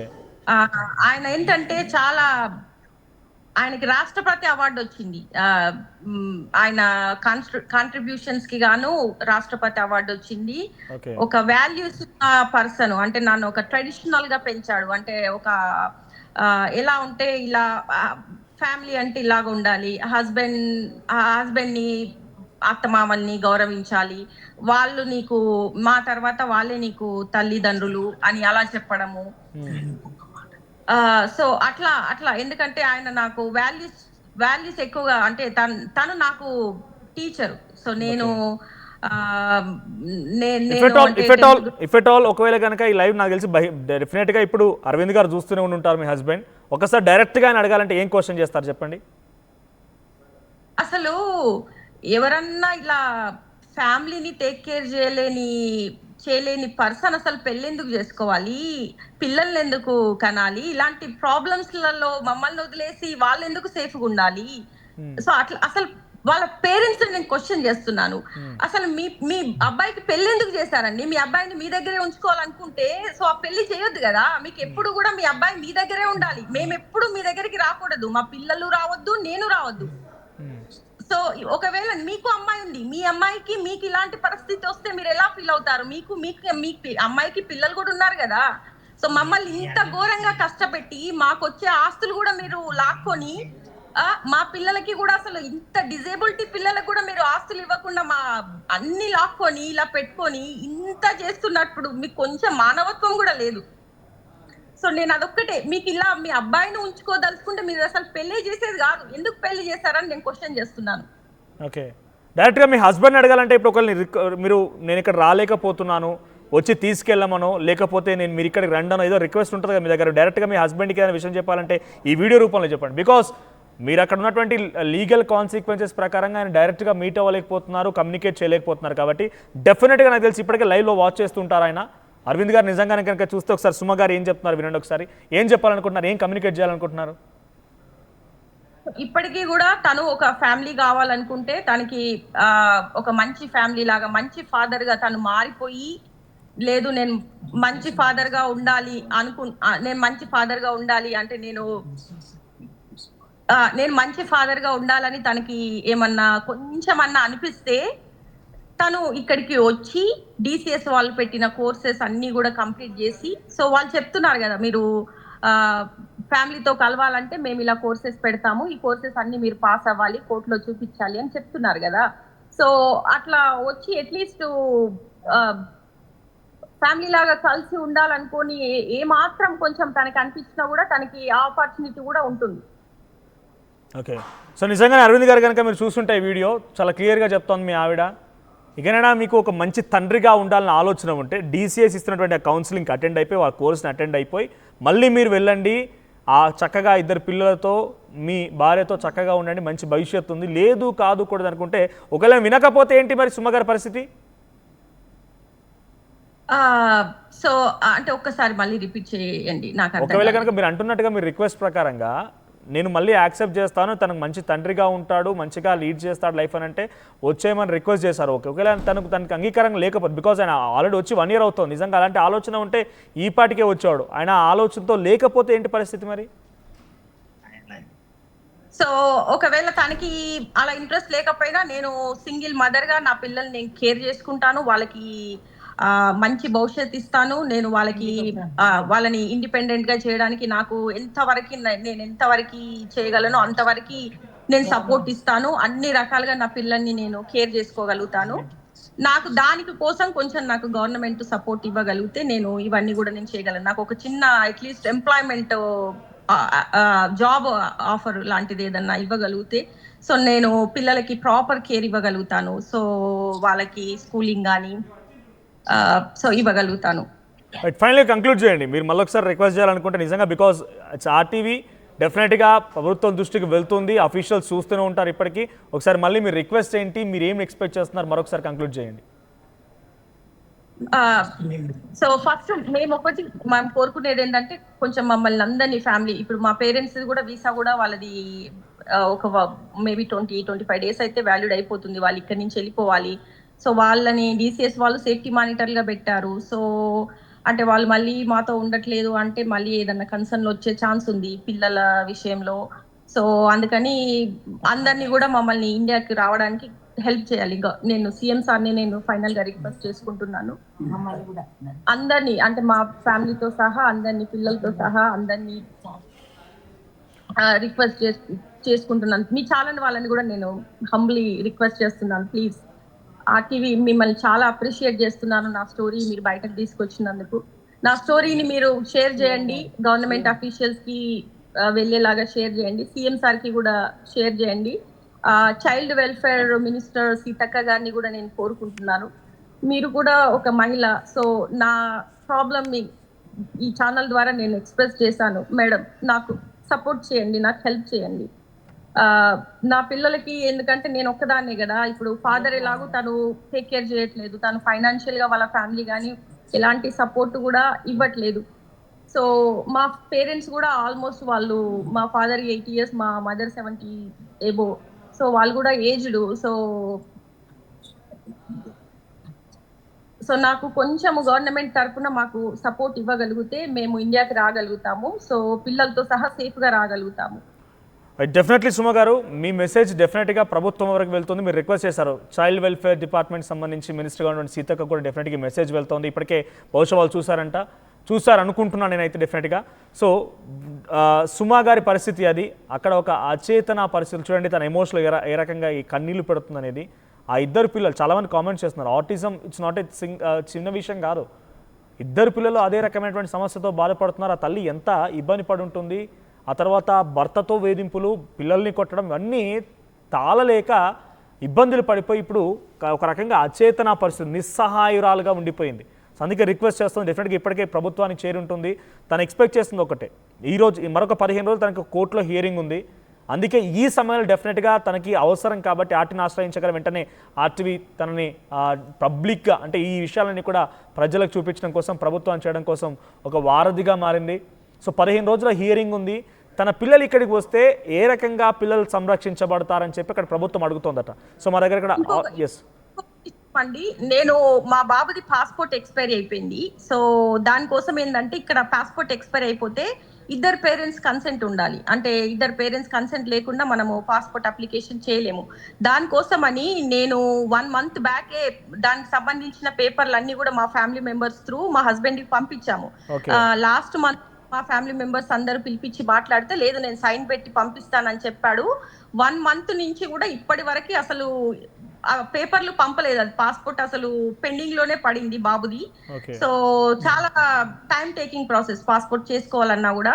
సో డిసిఎస్ వాళ్ళు కూడా కమ్యూనికేట్ చేశారు మా హస్బెండ్ తో, మీరు మీ హస్బెండ్ కి బాబుకి పాస్పోర్ట్ హెల్ప్ చేయండి అని చెప్పి. కానీ వాళ్ళ కమ్యూనికేషన్ వాళ్ళకి కూడా రిప్లై ఇవ్వలేదు. నాకు లాస్ట్ వీక్ సిఎఫ్టీ మీటింగ్ లో నాకు డిసిఎస్ కేస్ మేనేజర్ ఏం చెప్పారంటే లేదు మీ హస్బెండ్ నుంచి నాకు ఎలాంటి కమ్యూనికేషన్ రాలేదని చెప్పారు. సో పాస్పోర్ట్ కు సంబంధించిన హెల్ప్ కూడా తనేమి చేయట్లేదు. దానికోసమని నేను నిన్ననే అంటే ఏం చేశానంటే కోర్టులో మోషన్ ఫైల్ చేశాను. అంటే ఫాదర్ పర్మిషన్ లేకుండా నాకే పాస్పోర్ట్ ఇవ్వమని. కాకపోతే ఇలా మోషన్ ఫైల్ చేయడం అంటే ఇక్కడ మీకు యుఎస్ లో తెలుసు కదా చాలా ఖర్చుతో కూడుకున్న పని ఇది.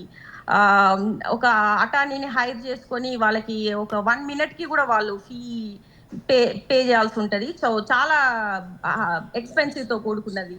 సో అందుకని అట్లీస్ట్ తను హెల్ప్ చేస్తే నాకు ఫైనాన్షియల్ గా కూడా అట్లీస్ట్ హియరింగ్ ఆపే ఛాన్స్ ఉంటుంది నాకు.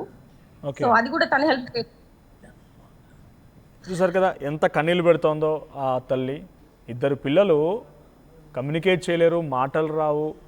వాళ్ళు పెద్దగా ఒక రకంగా చెప్పాలంటే ఒక మానసిక ఆందోళన చెందుతూ ఫిజికల్గా మెంటల్గా కొంత ఇబ్బంది పడుతున్న పిల్లలు ఇద్దరు కూడా. సో పిల్లల్ని పెంచి పోషించుకోవడం, భర్త సపోర్ట్ లేదు, అక్కడ వర్కింగ్ ఆథరైజేషన్ లేదు, ఎటువంటి పని చేయలేదు, రకరకాల సమస్యలు. అటు అబ్బాయికి పాస్పోర్ట్ ఎక్స్పైర్ అవ్వడం కానివ్వండి, పేరెంట్స్ అక్కడ వెళ్ళిపోయి పేరెంట్స్ టేక్ కేర్ చేయనివ్వండి కానివ్వండి. ఒకసారి మళ్ళీ మీకు ఆ వీడియో చూపిస్తా. ఆ తండ్రి ఆ పిల్లల్ని ఎలా వేధించేవాడని ఒకసారి మళ్ళీ మీకు వీడియో చూపిస్తా. పీసీఆర్ రెడీ చేయండి. సో ఆ రకంగా కొడుతూ ఉండేవాడు. చాలా పెద్ద ఎత్తున దాడి చేయడం, కొట్టడం. చూడండి ఆ తల్లి ఎంత కన్నీళ్ళు పెడుతుందో. వాట్ ఎవర్ దేర్ ఇప్పటికే ఇది డెఫినెట్గా ఇది ప్రభుత్వం దృష్టికి వెళ్తుందని ఆశిస్తున్నాను. ఒకసారి వీడియో చూడండి, మళ్ళీ నేను కంటిన్యూ చేస్తా.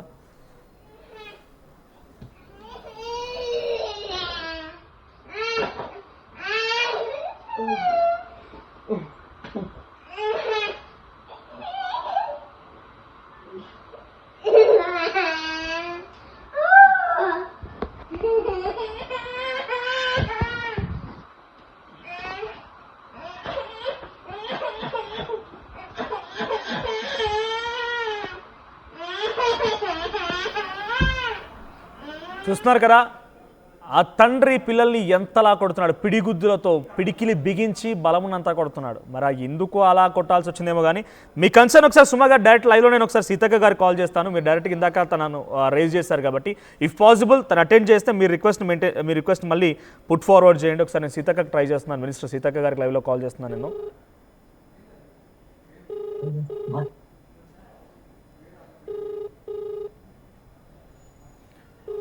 తెలంగాణ మంత్రి సీతక్క కాల్ చేస్తున్నాను ఇప్పుడు ఒకసారి, because she raise the topic. తనకు రిక్వెస్ట్ చేశారు చైల్డ్ డెవలప్మెంట్ సంబంధించి మంత్రితో. సారీ సుమా గారు, I tried my level best. నేను లైవ్లో కాల్ చేయడానికి ట్రై చేశాను, బట్ తను బిజీగా ఉంటుంది బికాస్ బిజీ షెడ్యూల్స్ ఉంటాయి కాబట్టి. డెఫినెట్గా ఆర్టీవీ ఈ లైవ్ని డెఫినెట్గా తను చూసే ఉంటారు. డెఫినెట్గా మేము కూడా ఫార్వర్డ్ చేస్తాము. స్థాయి శక్తుల మేరకి డెఫినెట్గా ప్రభుత్వం కూడా సహాయం చేయడం కోసం మేము కూడా వాళ్ళకి ఫార్వర్డ్ చేస్తాము. యూ ప్లీజ్ బీ స్ట్రాంగ్, ఏం కాదు. డెఫినెట్గా మీరు కొంచెం స్ట్రాంగ్గా ఉన్న పిల్లలు కూడా కేర్ తీసుకోండి. ఒకవేళ అరవింద్ గారు కనుక ఈ లైవ్ చూస్తుంటే, సో మీ భార్య మిమ్మల్ని రిక్వెస్ట్ చేస్తోంది, మళ్ళీ ఒకసారి తన మాటలు వినండి. మీరు మళ్ళీ వచ్చినా కూడా వాళ్ళు ఉండడానికి సిద్ధంగా ఉన్నారు. లేదు అంటే 15 రోజుల సమయం మాత్రమే ఉంది కోర్ట్ హియరింగ్కి. ఆలోగా ప్రభుత్వం రెస్పాండ్ అవ్వాలి, అన్ని జరగాలి. లేదు అనుకుంటే మీరు వెళ్ళిపోయినా కూడా మీకు అవకాశం ఉంది. సుమా గారు మాట్లాడుతున్నారు, మాట్లాడండి. లైక్ నేను సీతక్క గారిని సీఎం సార్ని కూడా రిక్వెస్ట్ చేస్తున్నాను, సార్ ప్లీజ్ మాకు హెల్ప్ చేయండి, ప్లీజ్ సార్ మాకు హెల్ప్ చేయండి. డెఫినెట్లీ వాళ్ళ దాకా వీడియో చేరుంటుంది.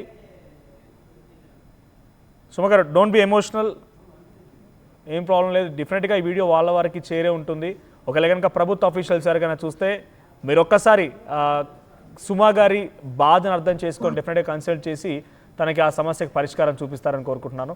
సో ఏదేమైనా కూడా ఒకసారి మళ్ళీ ఆ తండ్రి ఆ ఇద్దరు పిల్లలు ఎలా కొట్టాడో చూడండి ఒకసారి. నిజంగా ఆ తల్లి ఎదుటే ఆ పిల్లల్ని కొట్టడము, ఆ తర్వాత వారిని వేధించడము, ఆ తల్లిని కొట్టడము, చంపేయబోయాడంట డైరెక్ట్గా. సో ఇది చూసిన తర్వాత మీకేమనిపించింది కామెంట్ చేయండి. డెఫినెట్గా ఇది గవర్నమెంట్ ఆఫీషియల్ దృష్టికి వెళ్ళే ఉంటుంది.